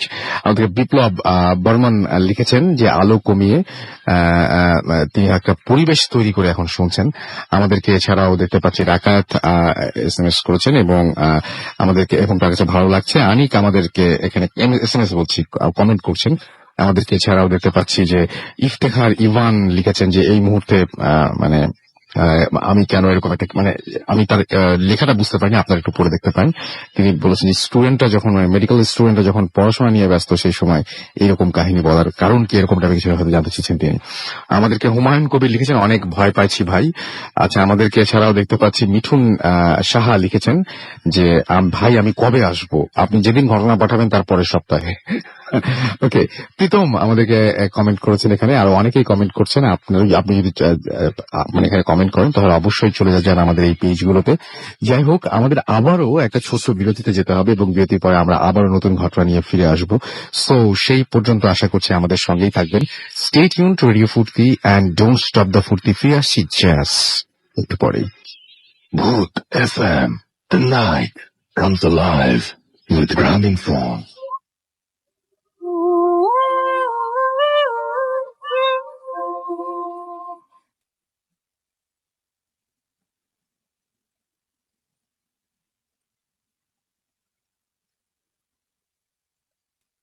সালাম আলাইকুম রাসেল ভাই, আমি ইউসুফ বলছি কাদিরবাগ, রূপগঞ্জ, নারায়ণগঞ্জ থেকে। তো আমি যে ঘটনাটা বলবো সেটা একটা স্থান কেন্দ্রিক। এটা রূপগঞ্জেরই একটা গ্রাম ঘটনা। এই গ্রামটা যদি রূপগঞ্জে অবস্থিত, এখন ঢাকার পাশে, এবং এটা রূপগঞ্জের একদম শেষ সীমানায় গাজীপুরের কালীগঞ্জের কাছাকাছি একটা অঞ্চল। এখন অবশ্য পূর্বাচল উপর শহরের কাছে জায়গাটা। তো আমি যে সময়টার কথা বলবো তখন এখন থেকে 20 থেকে 25 বছর আগের কথা। তখন এখানে জনবসতি ছিল না, একটা নির্জন এলাকা ছিল এই গ্রামটা। মোটামুটি 3টা ভাগে বিভক্ত ছিল গ্রামটা। মধ্য অঞ্চলে মানুষের বসতি ছিল, সর্বদক্ষিণের যে অংশটা সেটা একটা খাল দিয়ে বিভক্ত ছিল। ওই খালের ওই পারে উঁচু এলাকা ছিল, কিছু অংশ ছিল জঙ্গল, বাকিটা সমতল মাঠের মতো একটা অংশ। এই হরিপুরা বলে ডাকা হইতো জায়গাটাকে। হরিপুরা জায়গাটা নিয়ে সবারই সেই সময় আমরা যারা খুব ছোট ছিলাম আমাদের খুব ভয় ছিল, এবং তরুণরা বা যুবকরাও সেই জায়গাতে দুপুরবেলা যেতে সাহস করতো না। সন্ধ্যার পরে যাওয়ার তো প্রশ্নই আসে না, যেহেতু সেটা নির্জন এলাকা এবং অনেক বদনাম ছিল জায়গাটা। তো আমরা যখন ছোট ছিলাম তখন দাদা দাদি আমাদেরকে বলতো, বা আমরা যখন জিজ্ঞেস করতাম রাত 9টার দিকে, আমরা একটা শব্দ পেতাম মাঝে মধ্যে, যেমন কোনো গালের মধ্যে কোনো চাল রেখে বা ধান রেখে যদি উপর থেকে স্যাট দিয়ে যে শব্দটা করা হয়, ধুমধাম ধুমধাম, এরকম শব্দ আমরা পেতাম রাত 9টা 9:30 পরে। তো তখন আমরা জিজ্ঞেস করলে শব্দটা কিসের, দাদা দাদি বলতেন যে ভূতে চিরাকুটে। তো এটা আমরা তখন আমরা জানতাম এবং গ্রামের সবাই জানতো। কোনো বাড়িতে এরকম শব্দ হতো না, শব্দটা মূলত এই খালের ওই পার থেকে আসতো এবং এই হরিপুরা থেকে আসতো। এটা সবাই মোটামুটি জানতো, এটা আমরা ছোটবেলা দেখে আসছি। তো পরে আস্তে আস্তে সময় বাড়তে থাকলো এবং মানুষের বসতি যখন বাড়তে শুরু করলো, আমাদের গ্রামেরই এই মধ্য অঞ্চল থেকে একটা লোক নাম রফিক, উনি যে বাড়ি করলেন সে খালের পার, হরিপুরাতে না, খালের এই পারে বাড়ি করলেন। করার পরে আহ ওনার যে ছেলে নাম হচ্ছে রতন, সে আমার সাথে পড়াশোনা করতো, আমার সমবয়সী, স্কুলে যেত। তো রতনকে আমি চিনতাম। এক সময় রতনের সাথে পড়াশোনা করছি, রতন বেশি দূর পড়াশোনা করেনি, আমরা পড়াশোনা গ্রামে শেষ করে ঢাকায় যে কলেজে ভর্তি হয়েছে। তো এর মধ্যে অনেক ঘটনাই ঘটে গেছে, সেই ঘটনা আমি পরে আসতেছি, তার আগে আরেকটা ঘটনা বলে নেই। আমাদের গ্রামে একটা মিস্ত্রি থাকতো, সে আমাদের গ্রামের যেসব ঘর বানানো হতো সেগুলির ঘরের চাল এবং বেড়া টেরার যে কাজটা করা হয় কিংবা ফার্নিচারের কাজ, এই কাজগুলো সে করতো। তার সাথে আরো 2 একজন লোক ছিল। তো এই ছেলেটার নাম আমি বললাম না। আহ সে দুপুরে যেহেতু সারাদিন কাজ করতো, সন্ধ্যা পর্যন্ত তেমন কিছু করার থাকতো না। তো এর একসাথে তাস খেলতো। তাস খেলা যেহেতু গ্রামে নিষিদ্ধ ছিল, পুরো একটু নির্জন জায়গায় তাস খেলতো। ছিল রাত 8-9টা বাজলে পরে সে এই খালের পাড়ের যে রাস্তাটা, ওই রাস্তা দিয়ে সে বাজারে থাকতো একটা ঘরে ভাড়া, সে ঘরের দিকে যাইতেছিল একদিন। তো যাওয়ার পথে সে হঠাৎ দেখলো যে তার চলার পথে সামনে রাস্তার মধ্যেই একটা ছাগলের বাচ্চা খুব কান্নাকাটি করতেছে, মানে ডাকড়াই করতেছে। তো তার খুব মায়া হইলো যে ছোট একটা বাচ্চা সুন্দর, এটা কে ফেলে রেখে চলে গেল, কিংবা হয়তো ছাগলটার বাচ্চাটা হয়তো মায়াকে ফেলে রেখে চলে আসছে। কোনো কারণে বাড়ি যেতে পারে নাই, সেখানে থাকলে রাতে শিয়ালে খেয়ে ফেলবে। সুতরাং তার মায়ের কারণে সে কি করলো, তার কোলে উঠে নিয়ে গেল। কোলে উঠে নিয়ে গেলে সে একটা হাত গলার নিচে দিয়ে ধরলো, আর একটা হাত বাম হাতটা সে 2 ঠ্যাঙের মাছ সামনের দিকে দিয়ে সেটা কোলে নিয়ে নিল বাচ্চাটাকে। ছাগলের বাচ্চা কোলে নিয়ে যখন সামনের দিকে যাচ্ছে, কিছু দূর যাওয়ার পরে সে লক্ষ্য করলো যে ছাগলটা ঠিকই আছে, কিন্তু ছাগলের মুখটা কেমন যেন কুকুরের মুখের মতো দেখা যাচ্ছে। এবং তখন সে ভালোভাবে খেয়াল করে দেখেছে, এটাই তো ছাগলের মুখটা, তো আর ছাগল নাই, এটা কুকুর। হঠাৎ করে কুকুরটা যেমন তার দিকে তাকায়, বাচ্চারা যেরকম করে হাসি দেয় সেরকম একটা হাসি দিল। আর তখন তার পিলে চমকে যাওয়ার মতো অবস্থা। সে তাৎক্ষণিকভাবে হাত থেকে ছুঁড়ে ফেলে দিল, উম, দূরে ফেলে দিল এই ছাগলের বাচ্চাটাকে। ফেলে দেওয়ার সাথে সাথে ছাগলের বাচ্চাটা এখন পূর্ণভাবে কুকুরে পরিণত হয়ে গেল এবং তাকে কামড় দেওয়ার জন্য তার দিকে ছুটে আসতে লাগলো। সেটা প্রাণপণে যতটুকু তার সামর্থ্য ছিল, সেই সামর্থ্য দিয়ে সে চিৎকার করে দৌড় দিয়ে একদম দৌড়ে চলে গেল। যাই হোক, সে আর পিছনে দিকে ফিরে তাকায় না, একেবারে দৌড়ে যে সে বাজারের মধ্যে উঠলো। উঠে তারপর পরদিন সকালবেলা সে ওই যে সিংহ ধর্মাবলম্বী ছিল, সে তার ধর্মের বিশ্বাস অনুযায়ী সে বেশ কিছু খাবার দাবার নিয়ে সেই জায়গাতে সে ভোগ দিয়ে পূজা করে তারপর সেদিন সে এলাকা ছেড়ে তার গ্রামের বাড়ি ফরিদপুরে চলে গেল। পরে সে অনেকদিন পরে আবার কাজে ফিরলো। আসার পরে আমাদের গ্রামের লোকজন তাকে বললো, কি ব্যাপার, তুমি হঠাৎ করে চলে গেছিলে, কি হয়েছে শুনলাম। তো সে প্রথমে কিছু বলতে চান, পরে সে খোলাখা করে সবার কাছে জিনিসটা বললো যে এই ঘটনা ঘটছিল, যার কারণে এই আমি চলে যেতে পারতেছিলাম। এগুলো ওই এলাকার ওই সময় জায়গাটার কাহিনী একটা। আর এখন রতনের ঘটনায় ফিরে যায়। রতন তখন 14-15 বছর বয়স, তরুণ। রতনের স্বাস্থ্য ভালো এবং শক্তিশালী ছেলে সে। তা আমি তখন কলেজে পড়ি ঢাকায়, রতন বাড়িতেই থাকে। রতন একদিন তার বাড়ি থেকে বের হয়েছে, তার বাড়ি যেহেতু খালের পার, বের হয়ে সন্ধ্যার দিকে সে ওই খাল, পানি কম, সে পার হয়ে সে ওই দিকে উপরের দিকে উঠে সে হরিপুরের দিকে যাওয়া শুরু করলো। একটু কাজে যাচ্ছে কিংবা কাজ ছিল, হয়তো কাজও যেতে পারে। একটু ডান পিছে টাইপের ছেলে, কারো কথা তো শোনে না। তো যাওয়ার পরে একটু দূর উপরে ওঠার পরে দেখে যে একজন কোন মানে বৃদ্ধ লোক, মাথায় টুপি, আলখাল্লা পরা, সাদা। তো গাড়ি থেকে আসছে, খুব সৌম্য চেহারা। তো পাশ দিয়ে যাওয়ার পরে সেই লোকটা বলতেছে যে, তুমি কোথায় যাচ্ছ? বলছে, আমি একটু সামনে যাবো, হরিপুরে যাবো। কই, না, তোমার হরিপুরে যাওয়ার দরকার নাই, তুমি বাসায় চলে যাও, ঘরে চলে যাও, ঘরে চলে যাও। সে কোনো কেয়ার করলো না। বললাম তো সে একটু ডান পেটে টেপে, সেটাকে পাত্তা না দিয়ে সে সামনের দিকে চলে গেল হাঁটতে হাঁটতে। যখন সে উপরের দিকে উঠে সে সমতল জায়গাতে যে পৌঁছেছে সাইডে, তখন সে খুবই মানে আশ্চর্যের সাথে সে তাকে দেখলো যে এই যে মাঠটা আছে, মাঠটা ভর্তি শুধু মানুষ মানুষ মানে কি, মানে কয়েক হাজার মানুষ একই রকম প্রায় পোশাক, তাদের সবার গায়ে আল খেল্লা, মাথায় টুপি কিংবা পাগড়ি টাইপের, এবং সবাই যেমন ঈদে যেমন আমরা জামাতে নামাজ পড়ি, যেমন হাজার হাজার লোক একসাথে নামাজ পড়লে যেরকম সুন্দর দেখা যায়, একসাথে রুকু দেওয়া, সেজদা দেওয়া থেকে শুরু করে আবার সেখানে ওঠা, এরকম তারা নামাজ পড়তেছে। এবং তারা একটা জমায়েতের মতো তারা একসাথে হয়ে তারা মানে একটা সুন্দর একটা পরিবেশের সৃষ্টি করছে, একটা গম গম শব্দ হচ্ছে সেখানে। তো সে দেখে একদম মানে বিমূঢ়ের মতো সে তাকায় থাকলো। হ্যাঁ, সে আর সামনে যাওয়ার সাহস করলো না। সে দেখে, সে খুব সাহসী ছেলে, বয়সও কম, কিন্তু তারপরেও সে আর সামনে না যে সে কি করলো, সে অন্য একটা পথ দিয়ে সে তার বাড়িতে চলে গেল। তো সে বাড়িতে চলে যায়, সে ঘরে শুয়ে পড়লো।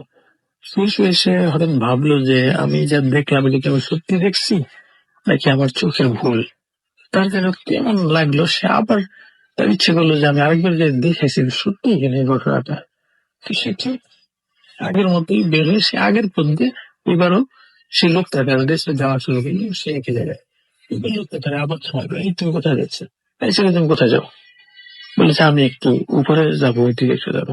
না, তুমি একটু আগে একবার গেছো, আবার তুমি আবার যেতে পারবে না এখন, তুমি যাও বাসায় যে শুয়ে থাকো।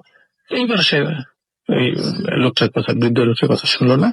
আসলে সে যখন পাশ কেটে সামনে গেল, হয়তো সে 10-12 কদম সামনে পা ফেলে এসে গেছে। 10-12 পা যাওয়ার পরেই সে হঠাৎ করে দেখলো যে পেছন থেকে কে তাকে ঝাপটে ধরছে, এবং হাত দুটা একেবারেই মানে লোমশ, পুরোটা হাত লোম ভর্তি।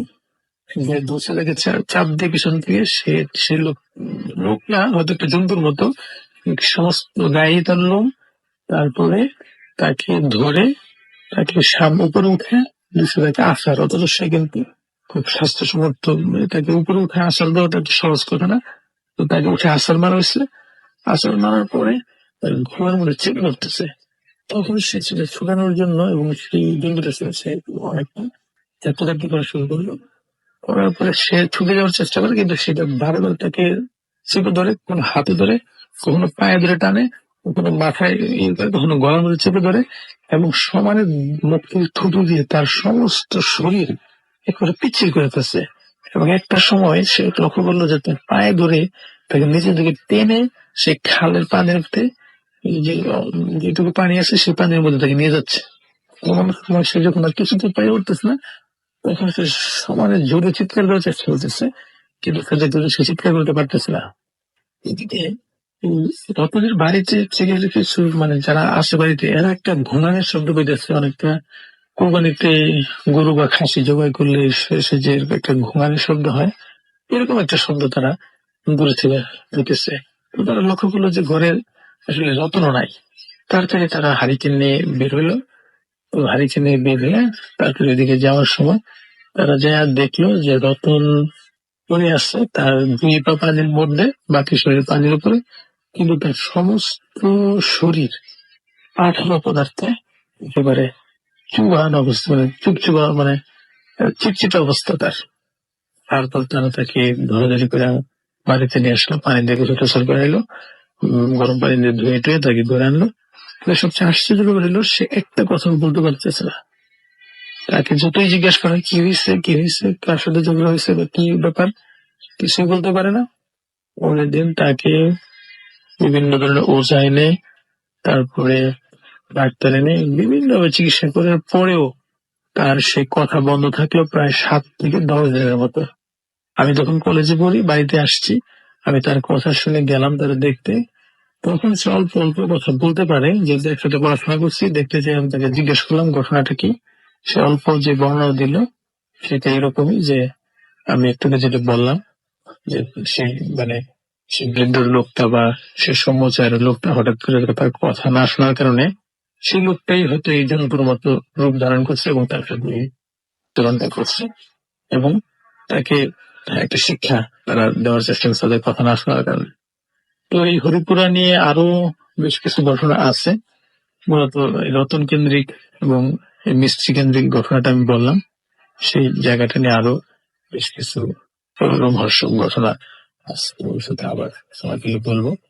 তো এই ছিল আমার ঘটনা। ধন্যবাদ সবাইকে। ভূত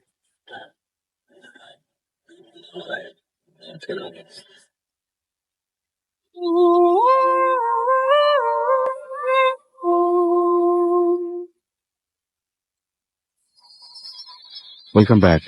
একটু আগে আমরা একটা অডিও ক্লিপ শুনলাম। আপনাদের সবাইকে আরো একবার ভূত এফএম এ স্বাগত জানাচ্ছি। আমি রাসেল, আমার সাথে রয়েছে মাসুম এবং আজকের অতিথিরা। শুনছেন সবসময় রেডিও ফুর্তি 88.2 FM, বাংলাদেশের সর্ববৃহৎ রেডিও নেটওয়ার্ক। এবং আমি দেখতে পাচ্ছি যে অলরেডি অনেকে আমাদের ইমেল করতে শুরু করছেন ঘটনা। So this is really nice যে আমি বলার পরপরই আপনারা অনেকেই রেসপন্স করছেন এবং অলরেডি ইমেল করতে শুরু করেছেন। আমাদের ইমেল অ্যাড্রেসটা আরো একবার বলে দিচ্ছি, bhutfm@radiofurti.fm।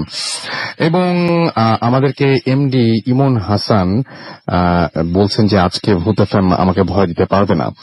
ওকে, আমাদেরকে এছাড়াও দেখতে পাচ্ছি যে সোহান হালদার লিখেছেন যে তিনি আমাদের অনেক পছন্দ করেন। আমাদেরকে এছাড়াও আরো অনেকেই এখানে কমেন্ট করছেন এবং আমি সরাসরি এখন চলে যাব আমাদের পরবর্তী ঘটনায়, আমাদের পরবর্তী অতিথির কাছে। এবং আপনার নামটা প্লিজ একটু বলবেন এবং আপনি কোথা থেকে এসেছেন যদি একটু বলতেন। হ্যালো গাইস, আমি মোহাম্মদ সোহানুর রহমান সোহান। আমি মিরপুর 14 নম্বর থেকে এসেছি। আমাদের ঘটনাটা হচ্ছে টাঙ্গাইল মির্জাপুর নামক একটা গ্রামে। তো আজ থেকে প্রায় 2 মাস আগে আমরা ফ্রেন্ড মিলে প্ল্যান করি যে আমরা মির্জাপুর ঘুরতে যাব। তো ওখানে আমরা আমাদের এক ছোট ভাই, ওদের বাংলো বাড়ি আছে, তো ওদের বাড়িতে আমরা ঘুরতে যাওয়ার জন্য প্ল্যান করি। তো আমরা ঢাকা থেকে সবাই রওনা দিই। তো আমরা মির্জাপুর প্রায় 10টা সাড়ে 10টার মতো আমাদের সময় লাগে পৌঁছাতে। তো আমরা সবাই ওই দিনকার রাতের বেলায় খাবার দাবার শেষ করে সবাই একসাথে বসে গল্প করছি। তো ওদের বাড়ির সামনে যে পুকুর পাড়ে সবাই একসাথে বসে গল্প করছি। তো রাসেল ভাই ভালো করেই জানেন, একসাথে ইয়াং বয়সের কয়েকজন ছেলে থাকলে যে কোনো ব্যাপার নিয়ে আলাপ হলে কিছু না কিছু প্যারানরমাল অ্যাক্টিভিটিস, এই টাইপের কোনো বিষয় নিয়ে হালকা কথাবার্তা হয়। তো আমি ওদেরকে হঠাৎ করে কথাবার্তার এক পর্যায়ে বললাম যে আসলে সবসময় আমরা রেডিওতে মানুষের মুখে ভূত এফএমে সবসময় এই ধরনের ঘটনা শুনি, আজকের চলো আমরা নিজেরাই কিছু একটা এক্সপিরিয়েন্স করি। তো আমার কথা শুনে আমার সব ফ্রেন্ডরা তারাও রাজি হয় এবং আমার ওইখানে যে ছোট ভাই সেও বলে যে তাদের এখানে একটা শ্মশান ঘাট আছে, ঘাটটার নাম হচ্ছে চুনাতি ঘাট। এবং এখন যারা টাঙ্গাইলের লিসেনার আছে তারাও ভালো করে জানে এখানকার সম্পর্কে। এবং টাঙ্গাইল মির্জাপুরের ওইখানের যারা, তারা প্রতিদিনই নিত্য কোনো না কোনো ঘটনার সাথে তারা এক্সপিরিয়েন্সের শিকার হচ্ছে। তারা ভালো করেই জানে ওই শ্মশান ঘাটকে নিয়ে বহুত ধরনের ঘটনা প্রচলিত এখানকার মানুষের মুখে। তো যাই হোক, আমি সরাসরি আমার ঘটনা চলে যাচ্ছি। তো আমরা টোটাল 8 জন, এর ভিতরে আমাদের সাথে একজন ছোট ভাই ছিল। তো ও বারবারই বলছিল যে ভাইয়া আমাকে নিয়েন না, কারণ ওর উপর নাকি জিনের আসর আছে।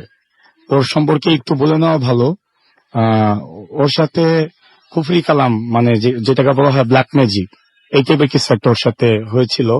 ওর নিজের ছোট ভাইকে ওর বাসা ছাদের থেকে ধাক্কা দিয়ে ফেলে দিয়েছিল। তো ওর সাথে এই টাইপের অনেক ঘটনাই আছে। এই কারণে ওই সমস্ত জিনিস খুব ভয় পায়। ও বারবারই বলছিল যে ভাই আমি এই সমস্ত জিনিস খুব ভয় পাই, দয়া করে আমাকে নিয়েন না, নিলে আপনাদেরই পরে পস্তাইতে হবে। যাই হোক, আমরা সবাই ওকে জোর করে নিয়ে যাই। এটাই ছিল আমাদের জীবনের সব থেকে বড় ভুল। ওর কথা আমাদের শোনা উচিত ছিল। যাই হোক, ও ছোট মানুষ, আমাদের সবার কথার রাখার জন্য ও আমাদের সাথে যাওয়ার জন্য রাজি হয়। তো আমরা এভাবে 5-10 মিনিট হাঁটাহাঁটি করার পর আমরা ওই শ্মশান ঘাটে যাওয়ার আগে, যেটা আমার আগে বলা দরকার ছিল, আমি বলতে ভুলে গিয়েছি, ওখানে একটা খাল পড়ে। খালটা একটা সাঁকোর মাধ্যমে পার হতে হয়। ওইখানে একটা আপনার কলেজ আছে, কলেজটার নাম হচ্ছে ভারতশ্রী হোমস। ওই কলেজের বাম পাশে হচ্ছে আপনার লাশঘর, যাকে বলা হয় মর্গ। ওখানে কোনো মানুষ মারা গেলে সে লাশগুলো ওখানে রাখা হয়। এবং হাতের ডান পাশ দিয়েই আপনার নদীর পাশ দিয়ে বয়ে গেছে হচ্ছে আপনার শ্মশান ঘাট। হ্যাঁ, যেটা আমি আগেই বলছি, শ্মশান ঘাটটার নাম হচ্ছে চুনাতি ঘাট। সবাই এখানে চুনাতি ঘাট নামেই বলে শ্মশান ঘাটটা সবাই চিনে। তো আমরা মনের ভিতরে অনেক সাহস এবং অনেক জিদ, পাশাপাশি খুব ভয়ও কাজ করতেছিল। কারণ এরকম একটা জ্যোৎস্না রাত, এরকম একটা পরিবেশ আসলে বলে বোঝানো যাবে না। তখনকার রাতের পরিবেশটা দূরের থেকে যখনই আমরা শ্মশান ঘাটটা দেখতে পাই, তখনই আমাদের মনের ভিতরে এমন একটা ভয়াবহ একটা অবস্থা সবার মনের ভিতরে সাড়া দেয় যে আসলে না জানি ওখানে যাওয়ার পরে আসলে কি হবে আমাদের ভিতরে। তারপরও সবার মনের ভিতরে একটা জিদ ছিল যে কি হয় আমরা দেখব। তো আমরা শ্মশান ঘাটের ভিতরে আমরা প্রবেশ করি। এভাবে 5 মিনিট হাঁটাহাঁটি করার পরে আমরা মেন যে কালী মন্দির, যেটার সামনে লাশ পড়ে আর কি, সেটার সামনে পৌঁছে যাই। ওটার পাশে হচ্ছে ঘাট। ঘাটের এখানে সবসময় একটা নৌকা রাখা থাকে। তো আমরা সবাই ওই নৌকার উপরে যেয়ে বসি। তো আমার ছোট ভাই নৌকার উপরে বসে কতগুলো কথা আমাদেরকে বলে দিয়েছিল যে এখান থেকে যাওয়ার সময় যদি আমাদের নাম ধরে যদি কেউ পিছন থেকে যদি ডাক দেয়, আমরা যেন পিছনে ফিরে না তাকাই। যদি তাকাই, যে তাকাবে তারও ক্ষতি হবে এবং তার পাশাপাশি আমরা যারা আছি সবারই আর কি ক্ষতি হবে। তো এরকম আরো বিভিন্ন বিষয় নিয়ে কথাবার্তা হচ্ছে। তো এরকম 5 থেকে 10 মিনিট ওখানে বসে থাকার পর হঠাৎ করে একটা জিনিস আমি প্রথমে এই জিনিসটা খেয়াল করতে পারি যে মানুষ পায়ে নুপুর পড়লে যে ধরনের একটা আওয়াজ হয়, সবার প্রথমে সে আওয়াজটা আমি শুনতে পাই। আমি আমার ফ্রেন্ডদেরকে বলি যে আমি একটা আওয়াজ শুনতে পাচ্ছি, তোমরা কি আওয়াজটা শুনতে পাচ্ছ? তো আমরা ফ্রেন্ডরা প্রথমে বলে যে না, আমরা তো কোনো আওয়াজ শুনতে পাচ্ছি না। এট এ টাইম ওরাও কিছুক্ষণ পরে বলে যে হ্যাঁ, ওরাও পায়ের নুপুরে আওয়াজটা শুনতে পাচ্ছে। তো আপনার মানুষ পুকুরের পানিতে গোসল করলে যে ধরনের শব্দ হয় আর কি, আমরা কিছুক্ষণ পরে আবার সেই ধরনের শব্দ শুনতে পাচ্ছি। আমরা নৌকায় বসে আছি, আমরা পাশেই দেখতে পাচ্ছি পানি লড়তেছে, কে জানি নেমে গোসল করতেছে। এরকম বিভিন্ন ধরনের আমরা জিনিস আমরা এক্সপিরিয়েন্স করতে পারি। তো আমরা হতভম্বের মতো জিনিসগুলা শুধু দেখতে থাকি। আর কি বলবো, বলার কোনো ভাষা নাই। মানে বলতে গেলে এক কথায় আমরা সবাই হিপনোটাইজের মতো কি হচ্ছে আমরা শুধু জিনিসটা সেটা শুধু আমরা এক্সপিরিয়েন্স করতে থাকি। তো কিছুক্ষণ পর আমাদের আসলে হুঁশ আসে যে আমাদের আসলে এখানে আর বেশিক্ষণ বসে থাকা ঠিক হবে না। এনি পসিবল আমাদের এখান থেকে বের হয়ে যত তাড়াতাড়ি সম্ভব আমাদের এই মৃত্যুকূপ থেকে বের হয়ে আমাদের বাসায় চলে যেতে হবে। তো আমরা সবাই ওইখান থেকে নৌকা থেকে নেমে আমরা সবাই আর কি বাসার দিকে যাওয়ার জন্য রেডি হই। তো এভাবে কিছুক্ষণ হাঁটার পরে যখন আমরা ঘাট থেকে বের হয়ে আমরা যখন সাঁকোর উপরে উঠি, তখন হঠাৎ করে কেন জানি মনে হয় আমাদের ভিতরে কেউ একজন মিসিং আছে। তো আমি হঠাৎ করে পিছে তাকিয়ে দেখি যে আমরা ছিলাম 8 জন, আমরা 7 জন আছি, আমাদের ভিতরে একজন নেই। তখন আমার বোঝার আর বাকি নেই, সে একজন হচ্ছে আমার সেই ছোট ভাই, যে আমাকে বারবার বাধা দিয়েছিল যে ভাই আমাকে নিয়ে যেয়ে না, আমার উপর দিনের আসর আছে, নিয়ে গেলে প্রবলেম হবে। তো বিশ্বাস করেন রাসেল ভাই, একটা সেকেন্ড চোখের পানি আমরা কেউ ধরে রাখতে পারি নাই। সবাই আমরা বাচ্চা ছেলেদের মতো কান্নাকাটি শুরু করে দিই। আমার ফ্রেন্ডরা রীতিমতো আমাকে গালাগালি শুরু করে যে ওর এই অবস্থা আমার জন্য। তা আমি নিজের ভুল নিজের কাছে খুব অপরাধী মনে হচ্ছিল। আমি বললাম যে আচ্ছা ঠিক আছে, তোর এখানেই দাঁড়া, আমি ভিতরে গিয়ে দেখে আসি ওর কি অবস্থা। এই কথা বলার পরে ওরা আমাকে আরো বেশি গালাগালি শুরু করতে থাকে, বলে যে না, ওরা কোনো অবস্থাতেই আমাকে একা যেতে দেবে না। ওরা আমাকে নিয়ে প্রথমে আমার সে ছোট ভাই যাদের বাসায় আমরা স্টে করি সে বাসায় যায়, গিয়ে ওদের প্যারেন্টস কে ডাকাডাকি করে ওদেরকে পুরা ব্যাপারটা খুলে বলে। তো ওদের প্যারেন্টস তো আমাদের সবাইকে প্রচুর পরিমাণে বকাঝোকা, মানে বড়রা শাসন করলে যেরকম হয় সেরকম একটা অবস্থা। বলতেছে আমার সে ছোট ভাইকে যে ওরা তো ঢাকা থেকে আসছে, ওরা এই ঘাট সম্বন্ধে কিছু জানে না, কিন্তু তুই তো এখানকার, তুই তো জানো যে এই ঘাট সম্বন্ধে অনেক হিস্টোরি আছে, এখানে অনেক খারাপ কিছু আছে, তুই জেনে শুনে এত রাতের বেলায় কিভাবে ওদেরকে নিয়ে গেলি? এখন ওই ছেলেটার যদি কিছু হয় ওর বাবা মার কাছে ওরা ঢাকায় গিয়ে কি জবাব দিবে? তো যাই হোক, আমরা সবাই হাতে টর্চ নিয়ে বের হয়ে যাই।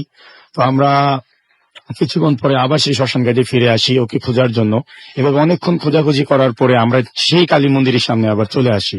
কালী মন্দিরের সামনে এসে আমরা যখন আমাদের চোখ যখন সেই ঘাটের নৌকার উপরে পড়ে, আমরা দেখি সেই নৌকার উপরে আমাদের সেই ছোট ভাই সে শুয়ে আছে। আমরা দৌড়াদৌড়ি করে গিয়ে ওর চোখে পানির ঝাপটা দিই, কিন্তু ওর কোনো জ্ঞান আসে না। তো আমরা সবাই মিলে ওকে ধরে বাসায় নিয়ে যাই। বাসায় নিয়ে অনেক ডাকাডাকি করি, ওর চোখ মুখে অনেক পানির ঝাপটা দিই, কিন্তু রাসেল ভাই ওর তখনও জ্ঞান আর কি আসে নাই। তো তারপরের দিন সকালবেলায় আমরা ওকে ঢাকা নিয়ে আসি। ঢাকা নিয়ে এসে আমরা ওকে হসপিটালে ভর্তি করি। ওর বাবা মা ব্যাপারটা জানতে পারে। 3 দিন পরে রাসেল ভাই ওর জ্ঞান আসে, কিন্তু তখনও ও কথা বলার মতো ওর পরিস্থিতি ছিল না। দীর্ঘ 1 মাস ওর চিকিৎসা করার পর ও যখন হালকা হালকা কথা বলার মতো ওর যখন পরিস্থিতি হয়, তখন ওর মুখ থেকে আমরা যখন পুরো ঘটনাটা শুনতে পাই, বিশ্বাস করেন আসলে আমরা এটা কোনো অংশে মানে ছবির কোনো কাহিনী থেকে কম না। আমরা ওর মুখ থেকে যখন ঘটনাগুলো শুনি, আমরা রীতিমতো আমরা নিজেরাই মানে মানে এমন একটা অবস্থায় গিয়েছিল যে আসলে এরকম একটা ঘটনার শিকার যে হতে হবে এটা আমরা আসলে জানতাম না। ওর মুখ থেকে আমরা যেরকম শুনতে পাই আমি ঠিক সেভাবেই বলছি খুব সংক্ষেপে। ও বলে যে যখন আমরা ওইখান থেকে আমাদের বাড়ি ফেরার পথে আমরা যখন রওনা দিই, তখন ওর নাম ধরে কে যেন পিছন থেকে ডাক দেয়। আমি একটা কথা আগেই বলেছিলাম রাসেল ভাই, যে আমার ছোট ভাই আগেই বলে দিয়েছিল যে বাসা যাওয়ার পথে কেউ যদি আমাদের নাম ধরে যদি ডাক দেয়, দয়া করে কেউ পিছে তাকাবেন না। কিন্তু আমার ওই ছোট ভাই এটাই ভুল করে ফেলে, ওর নাম ধরে যখন ডাক দেয় ও পিছে তাকায় দেখে যে আমি না কেউ কি পিছন দিক থেকে আমি যে ডাকতেছি যে ফয়সাল এদিকায়, ফয়সাল এদিকায়। তো মানুষ হিপনোটাইজ হয়ে গেলে আর কি ঠিক যেমন হয়, ওই হিপনোটাইজের মতো আমার ডাকে সাড়া দিতে দিতে আমি যেদিকে যাই ও নাকি আমার পিছে পিছে নাকি আসতে থাকে। তা আমি নাকি ওকে সেই কালী মন্দিরের ঘাটের পারে নাকি আমি ওকে নিয়ে যাই। নিয়ে যাওয়ার পর হঠাৎ করে ওইখানে ওর হুশ আসে। হুশ আসার পর ও যখন দেখতে পারে যে ও এখানে কিভাবে আসলো, ও জীবনের সর্বোচ্চ শক্তি দিয়ে ওখান থেকে পালায় যাওয়ার চেষ্টা করে, কিন্তু ওর পা ওইখান থেকে এক বিন্দু মাত্র লড়লো না। ওর জীবনের সর্বোচ্চ শক্তি দিয়ে গলা চেঁচিয়ে আমাদেরকে ডাকার চেষ্টা করে, কিন্তু ওর গলা থেকে এক বিন্দু মাত্র আওয়াজও বের হয় নাই। তো ও রীতিমতো সেন্সলেস হয়ে পড়ে যায় পরিস্থিতি শিকার হয়ে। তো তারপরেই তো আমরা আর কি ওকে ওইখান থেকে ওই অবস্থায় ওকে পাই। তো এই ছিল রাসেল ভাই আমার ঘটনা। আশা করি সবার ভালো লাগবে। ধন্যবাদ। অনেক ধন্যবাদ আপনাকে। আমার কাছে বাড্ডা থেকে রিসান লিখেছেন যে অডিও ক্লিপটা খুব ভালো লাগছে। ওয়াসি আমাদের লিখেছেন যে লাস্ট স্টোরি অডিও ক্লিপের কথা বলছেন, সেটা তার কাছে অনেক বেশি ভালো লেগেছে। তিমাথ আমাদের SMS করেছেন ময়মনসিং থেকে, এবং তার কাছেও ভালো লেগেছে। তাসবির আমাদেরকে SMS করেছেন এবং তার কাছে একটা হরর স্টোরি রয়েছে এবং এটা ইন্ডিয়া থেকে তিনি পেয়েছেন। সো আমার মনে হয় যে আপনি দেরি না করে ইমেইল করে দিতে পারেন আমাদের ঘটনাটি ভূত@radio40.fm। এইটা হচ্ছে আমাদের ইমেল অ্যাড্রেস। রিয়া ময়মনসিং থেকে আমাদের লিখেছেন রাসেল ভাই অনেকদিন পর আবার আমি ব্যাক করেছি, এবং শারমিন আখতার আমাদের ঢাকা থেকে এসএমএস করেছেন এবং তিনি বলছেন যে ঢাকার কেরানীগঞ্জ থেকে তিনি বলছেন যে ভূত FM তিনি অনেক ভালোবাসেন। এছাড়াও তুর্য আমাদের এসএমএস করেছেন আমাদেরকে দেখতে পাচ্ছি তাসিমুল রাফি হবিগঞ্জ থেকে, এবং তার এটা ফার্স্ট SMS। আমাদেরকে সানি ময়মনসিং থেকে SMS করেছেন, আমাদেরকে এছাড়াও SMS করেছেন দেখতে পাচ্ছি ফাতেমা, এছাড়াও আমাদের খুলনা থেকে SMS করেছেন। এছাড়াও আমাদেরকে দেখতে পাচ্ছি আরো অনেকে SMS করেছেন। আপনি যদি SMS করতে চান তাহলে মোবাইলের মেসেজ অপশনে গিয়ে টাইপ করুন ফুর্তি FORTI ফুর্তি, স্পেস দিয়ে লিখুন আপনার নাম, স্পেস দিয়ে আপনার মেসেজ পাঠিয়ে দিন 9840 নাম্বারে। আমাদের ফেসবুকেও দেখতে পাচ্ছি মান্না চৌধুরী লিখেছেন অডিও ক্লিপটা অনেক ভালো হয়েছে। আমাদেরকে রতন লিখেছেন রতনের ঘটনাটা চরম, আমার নামও রতন, তিনি বেশ ভয় পেয়েছেন তাই লিখেছেন। আমাদেরকে এছাড়াও ছদ্মবেশী ব্লগার রিটার্নস লিখেছেন যে হ্যাঁ আমি এই শ্মশানের কথা জানি, ঘটনাটি সত্যি রাসেল ভাই। শিহাব আমাদের SMS করেছেন ফুর্তি অ্যাপ দিয়ে তিনি শুনছেন এবং তার কাছে খুব ভয় করছে। শিহাব আপনি কোন জায়গা থেকে শুনছেন যদি আমাদের জানাতেন তাহলে একটু ভালো হতো। আমাদেরকে এছাড়াও দেখতে পাচ্ছি যে এমডি রাজান রাজু আমাদের লিখেছেন এবং আমাদেরকে তিনি বলছেন যে ভয় শুধু ভয় কি যে মজা সেটা ফিল করলে অসম্ভব, আচ্ছা ভয় ফিল না করতে পারলে অসম্ভব মজা মিস হবে, এরকম টাইপের কিছু তিনি বোঝাতে চেয়েছেন। আমাদেরকে এছাড়াও দেখতে পাচ্ছি আরো অনেকেই এখানে কমেন্ট করেছেন এবং রুবেল মাহমুদ লিখেছেন ভাই একবার কমেন্টটা পড়েন, বাট কমেন্টটা কি, এটাই তো কমেন্ট না। আমাদেরকে এছাড়াও দেখতে পাচ্ছি যে আব্দুল্লাহ আল সাগর লিখেছেন মালয়েশিয়ার কুয়ালালামপুর থেকে তিনি শুনছেন এবং রেগুলার তিনি আমাদের এখানে শোনেন, আমাদের সাথে রয়েছেন। আমাদের কাছে আরো বেশ কিছু অনেকে দেখতে পাচ্ছি যে আমাদেরকে এখানে মেসেজও করছেন, মানে ইনবক্স করছেন অনেকে আমাদের যে পেজটা রয়েছে। আমি একটু বলে দিই আমাদের সাথে যদি ফেসবুকে কানেক্টেড থাকতে চান তাহলে চলে যান www.facebook.com/radio.ফুর্তি অথবা www.facebook.com/bhutfm.russell। আমাদেরকে দেখতে পাচ্ছি যে দুবাই থেকে শুনছেন একজন, নামটা এটা ফেসবুকে এখানে নামটা আসেনি, এবং আমাদের এখানে আরো একজন লিখেছেন যে আসসালামু আলাইকুম রাসেল ভাই, আমি টার্কি থেকে ভূত FM শুনছি। আচ্ছা আমরা স্ক্রিনশট নিয়েছিলাম এই জন্য এখানে আসে নাই। ওকে, মানে সব SMS গুলো যদি এখন পড়া সম্ভব না সেই জন্যই। আমাদেরকে দেখতে পাচ্ছি যে আচ্ছা এটা হচ্ছে মোহাম্মদ লিখেছেন এটা যে তিনি টার্কি থেকে শুনছেন। Thank you very much. অনেক দূরে আছেন তাও আমাদের সঙ্গে রয়েছেন, আমাদেরও অনেক বেশি ভালো লাগছে। আমরা ছোট্ট একটা বিরতিতে যাবো এবং বিরতির পরে আবারও ফিরে আসবো। আমাদেরকে আচ্ছা আগের SMS টি যিনি করেছেন তিনি হচ্ছে সৌরভ হোসেন, যেটা আমি বলেছিলাম তিনি হচ্ছে দুবাই থেকে শুনছেন। ওকে সৌরভ, অনেক অনেক শুভকামনা থাকলো আপনার জন্য। আমরা একটা ছোট্ট বিরতিতে যাবো এবং বিরতির পরে আবারও ফিরে আসবো এবং অডিও ক্লিপটির প্রচুর প্রশংসা পেয়েছি। আমরা চাই যে আপনারাও এরকম ধরনের ঘটনা আরো বেশি বেশি করে আমাদেরকে পাঠান। চলে যাচ্ছে ছোট্ট বিরতিতে, ফিরে আসছি একটু পরে। স্টে টিউনড রেডিও ফুর্তি এন্ড ডোন্ট স্টপ দ্য ফুর্তি। Bhoot FM. The night comes alive.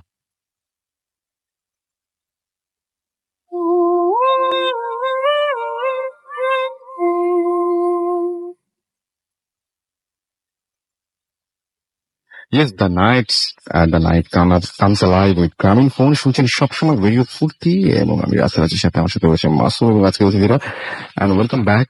আশা করছি যে ঘটনাগুলো আপনারা শুনছেন সেই ঘটনাগুলো আপনাদের কাছে ভালোই লাগছে। আমরা সরাসরি চলে যাব আমাদের পরবর্তী ঘটনায়, আমাদের পরবর্তী অতিথির কাছে। আপনার নামটা প্লিজ একটু বলবেন, তারপর ঘটনাটা আমরা শুনবো। হাই লিসেনার্স, আমি উত্তম সাভার থেকে এসেছি। শুনি আপনার ঘটনা। সরাসরি রাসেল ভাই ঘটনায় চলে যাই।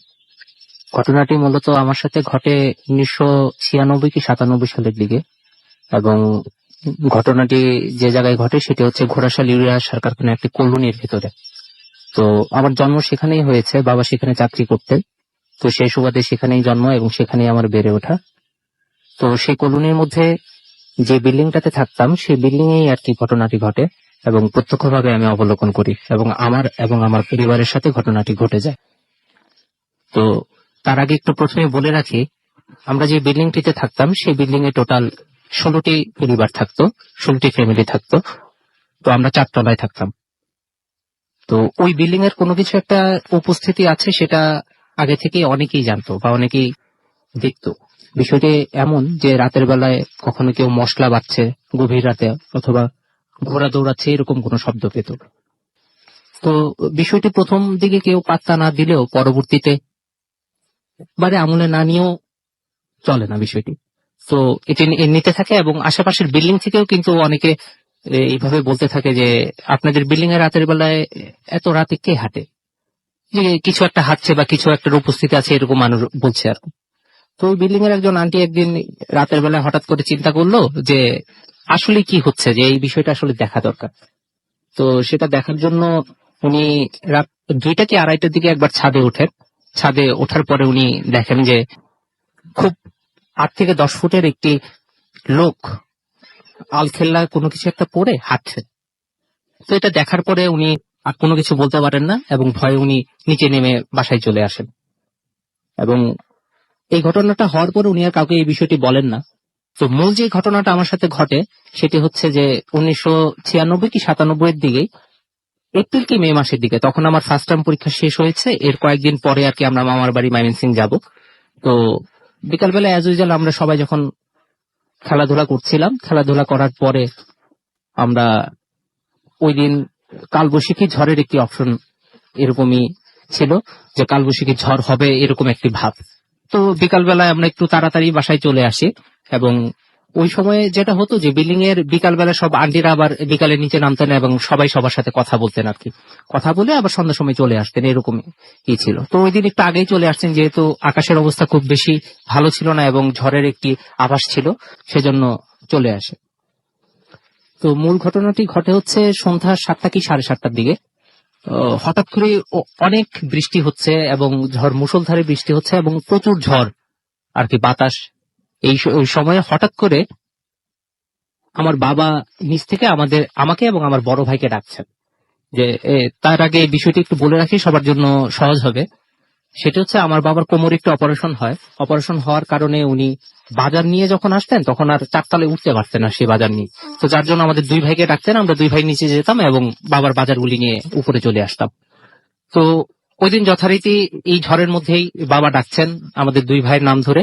বাবা ঠিক যেভাবে ডাকেন সেম ওই গলায় আর কি বাবাই ডাকছেন। আমরা মনে করছি যে বাবাই ডাকছেন, কিন্তু মা তাকাচ্ছেন নিচে, জানলা দিয়ে নিচে তাকাচ্ছেন, কিন্তু বাবাকে আর দেখতে পাচ্ছেন না। তো বাবাকে দেখতে পাচ্ছেন না, মা বারান্দায় যাচ্ছেন, দেখছেন না, দেখা যাচ্ছে না, কিন্তু এদিক দিয়ে ডেকেই যাচ্ছেন বাবা। তো হঠাৎ করে মা একটু ভয় পেয়ে যায় যে আমি কাউকে দেখছি না, কিন্তু তারপরেও ডেকে যাচ্ছে। তো শুধুমাত্র এখানে যদি আমাদের মধ্যে বিষয়টি সীমাবদ্ধ থাকতো তাহলে ভালো হতো, বা আমরা বুঝে নিতাম যে আমাদের কোনো ভুল হচ্ছে বা মার কোনো ভুল হচ্ছে বা আমার বড় ভাইয়ের কোনো ভুল হচ্ছে, কিন্তু বিষয়টি তা না। এটি আমরা প্রমাণ পাই এইভাবে যে পাশের বাসার যে আন্টি আছেন এবং ওইখানে এক দাদা ছিলেন, সেই দাদা এবং আন্টি দুজনেই আমাদের বাসায় এসে নক করেন ওই সময়। তো বলতেছেন যে ওই গৌতমের বাবা ডাকছে নাকি, আমার বড় ভাইয়ের নাম গৌতম। তো গৌতমের বাবা ডাকছে, গৌতমের মা আপনি কি শুনতে পাচ্ছেন না? পরে মা বলছে যে হ্যাঁ বৌদি, আমি তো শুনতে পাচ্ছি, কিন্তু আমি তো কাউকে দেখছি না। তো বাপ্পিদাও বলছে যে কাকিমা, কাকু তো ডাকছে নিচ থেকে। তো কাকা ডাকছে, তো বাপ্পি আমি তো দেখতে পাচ্ছি না, তুমি কি একটু দেখবে?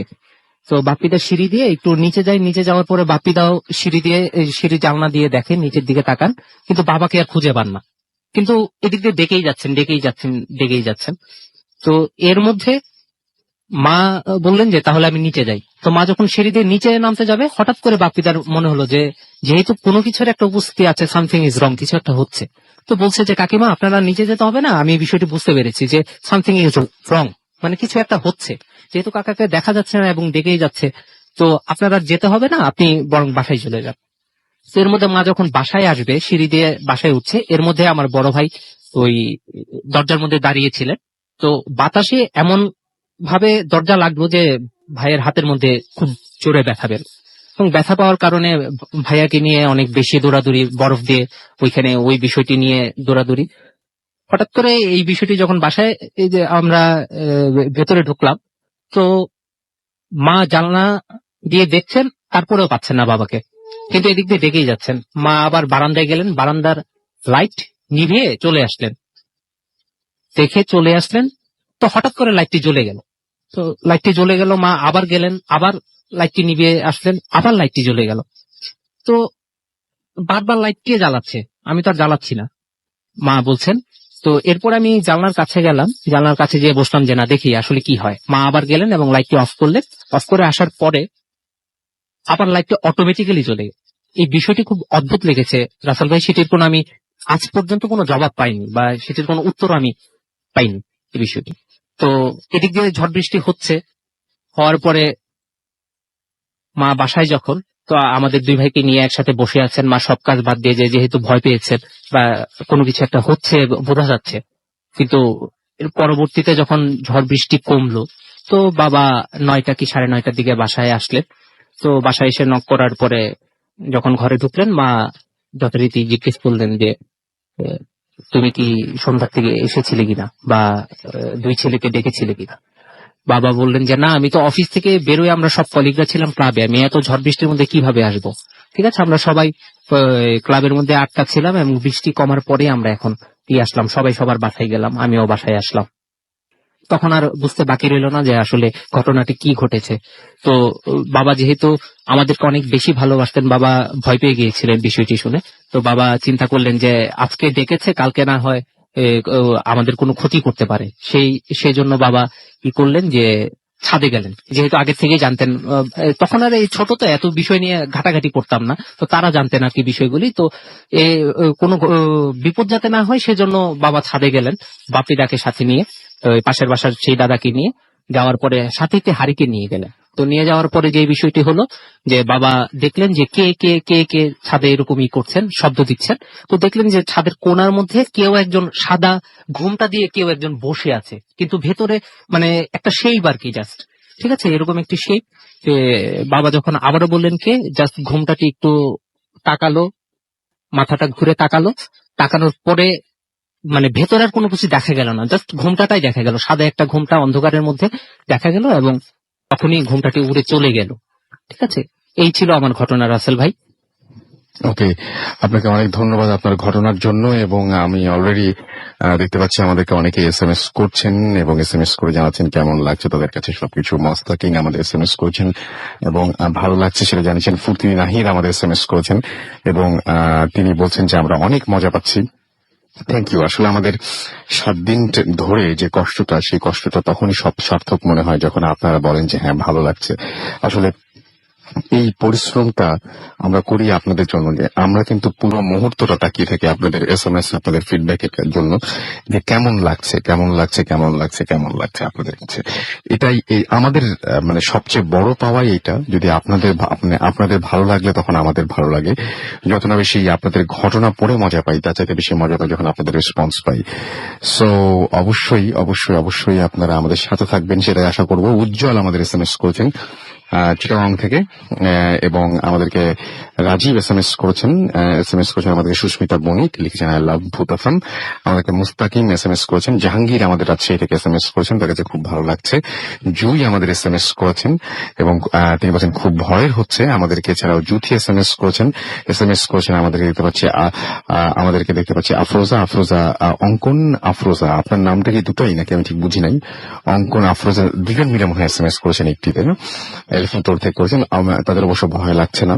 আমাদেরকে অভি SMS করেছেন এবং গাজীপুর থেকে তিনি SMS করেছেন এবং তিনি বলছেন যে ভূত এফএমে আসতে চাই। ভূত এফএমে আসতে হলে আপনার তো অ্যাড্রেস জানাই আছে, আপনি জাস্ট ঘটনাটা পাঠিয়ে দিন, ব্যাস তাহলে হয়ে যাবে। আমাদের অ্যাড্রেসটি হচ্ছে ভূত FM@radiofuturti.fm। আমাদেরকে এছাড়াও দেখতে পাচ্ছি, আচ্ছা, এবং আমি দেখতে পাচ্ছি যে আমাদেরকে মানে অনেকগুলো জাস্ট ভয় পাচ্ছেন না, এটাই অভি এবং অঙ্কন এবং আফরোজা জানিয়েছেন 13টি SMS দিয়ে। Thank you so much. আমাদেরকে এছাড়াও পারিসা SMS করেছেন ঢাকা থেকে এবং আমাদেরকে দেখতে পাচ্ছি যে অর্ক SMS করেছেন আমাদেরকে বনানী থেকে পূর্ণ, এবং তিনি বলছেন ইমেল কি বাংলা ফরম্যাটে লিখতে পারবো? ডেফিনেটলি আপনি বাংলায় লিখতে পারবেন, আপনি যে কোনো ফরম্যাটে লিখতে পারবেন, বাংলা ইংলিশ যেটাতে লিখেন না কেন। আপনি চাইলে ওয়ার্ড ফাইলে লিখে সেটা অ্যাটাচ করে পাঠিয়ে দিতে পারেন, আপনি চাইলে সরাসরি মেইল যেভাবে লিখেন সেভাবেও লিখতে পারেন। অভ্র ইউজ করে আপনি বাংলাতেও লিখতে পারেন, কোনো সমস্যা নেই।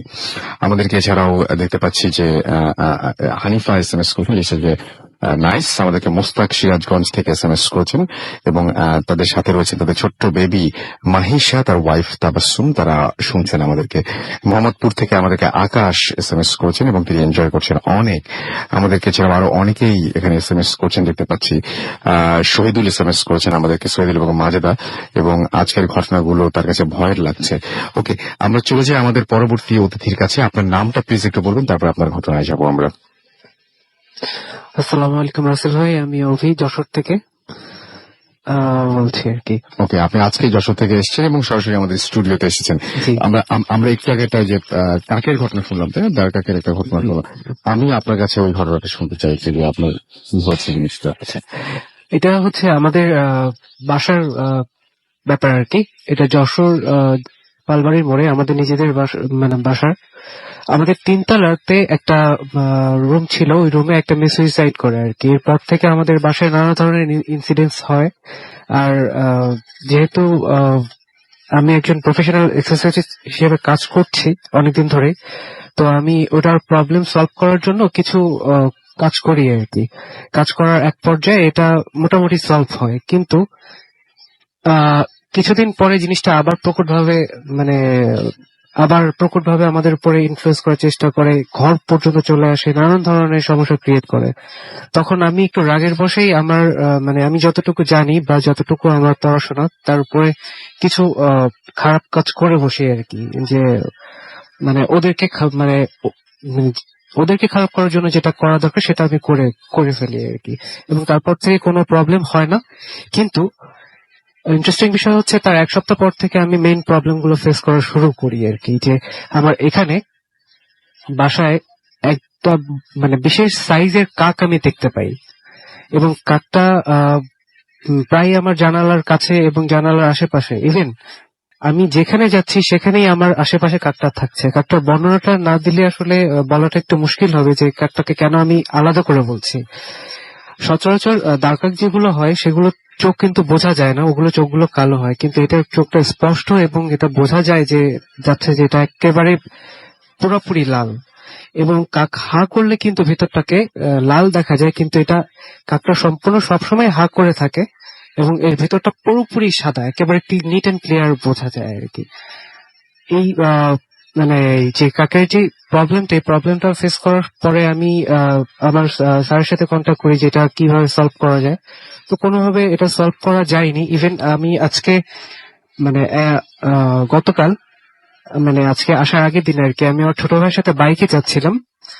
তো বাইকের সামনে দিয়ে জাস্ট কাকটা ক্রস করে গেল। আমার বাম পাশে মানুষ ছিল, ডান পাশেও মানুষ ছিল। এত নিচ দিয়ে ওই কাকটা কিভাবে ক্রস করে গেল যেটা আমার ভাইও বুঝতে পারলো না, ছোট ভাইও বুঝতে পারলো না। ভাই মনে করলো অন্য কিছু, বা আমি জিনিসটা বুঝে নিলাম আসলে ব্যাপারটা কি হচ্ছে। তো ওইটা আজকে আমি ঢাকায় আসছি। আমি ঢাকায় যখন আমি গাবতলীতে নেমেছি আর কি, কল্যাণপুরে যখন নেমেছি, ইভেন তখনও আমার সাথে আপনি দেখতে পান শুধু, না সবাই দেখতে পায়? না, আমি একা দেখছি না, সব আমার সাথে যারা আছে তারাও দেখছে। আমি ফার্স্ট টাইম মনে করেছিলাম এটা অডিটরি হ্যালুসিনেশন হতে পারে, কারণ আমি যেহেতু এক্সারসাইজ হিসেবে কাজ করছি আজ 4-5 বছর ধরে, তো এটা আমার অডিটরি হ্যালুসিনেশন হতে পারে। তো আমি এটা আমার সাথে যারা আছে তাদেরকে দেখাচ্ছি যে দেখো ওইটা কি তুমি দেখতে পাচ্ছ কিনা। তারা বলছে হ্যাঁ ভাই, 2টা কাক তুমি দেখতে পাচ্ছি বা 1টা কাক তুমি দেখতে পাচ্ছি। ওকে ফাইন, ওদিকে একটা কারণ দরকার নেই, এটা স্টিল রানিং। ওকে, অলরাইট, আপনাকে অনেক ধন্যবাদ এবং সবচাইতে বেশি যেটা কারণে ধন্যবাদ যে আপনি অনেক দূর থেকে এসেছেন এবং আজকে সরাসরি জার্নি করে এখানে এসেছেন। একটু আগে আপনি বলছিলেন যে আপনি ঘুমাচ্ছিলেন মানে টায়ার্ড হওয়ার কারণে।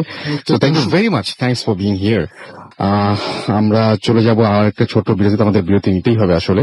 বিরতির পরে আমরা আবারও ফিরে আসছি, সেই পর্যন্ত আশা করছি আপনারা সবাই আমাদের সঙ্গেই থাকবেন। স্টে টিউনড রেডিও ফুর্তি অ্যান্ড ডোন্ট স্টপ দ্য ফুর্তি। Bhoot FM. The night comes alive with Grounding.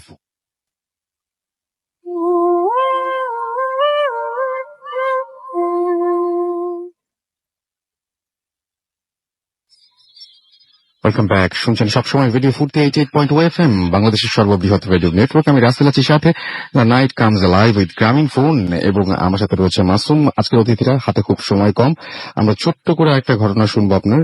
একদম ছোট করে আমাদেরকে বলবেন প্লিজ, হাতে টাইম কম। হ্যালো রাসেল ভাই, আমি অভি এগিন। এই ঘটনাটা হচ্ছে খুলনার একটা প্রত্যন্ত এলাকায়, যার ঘটনা বর্ণনা করছি। তিনি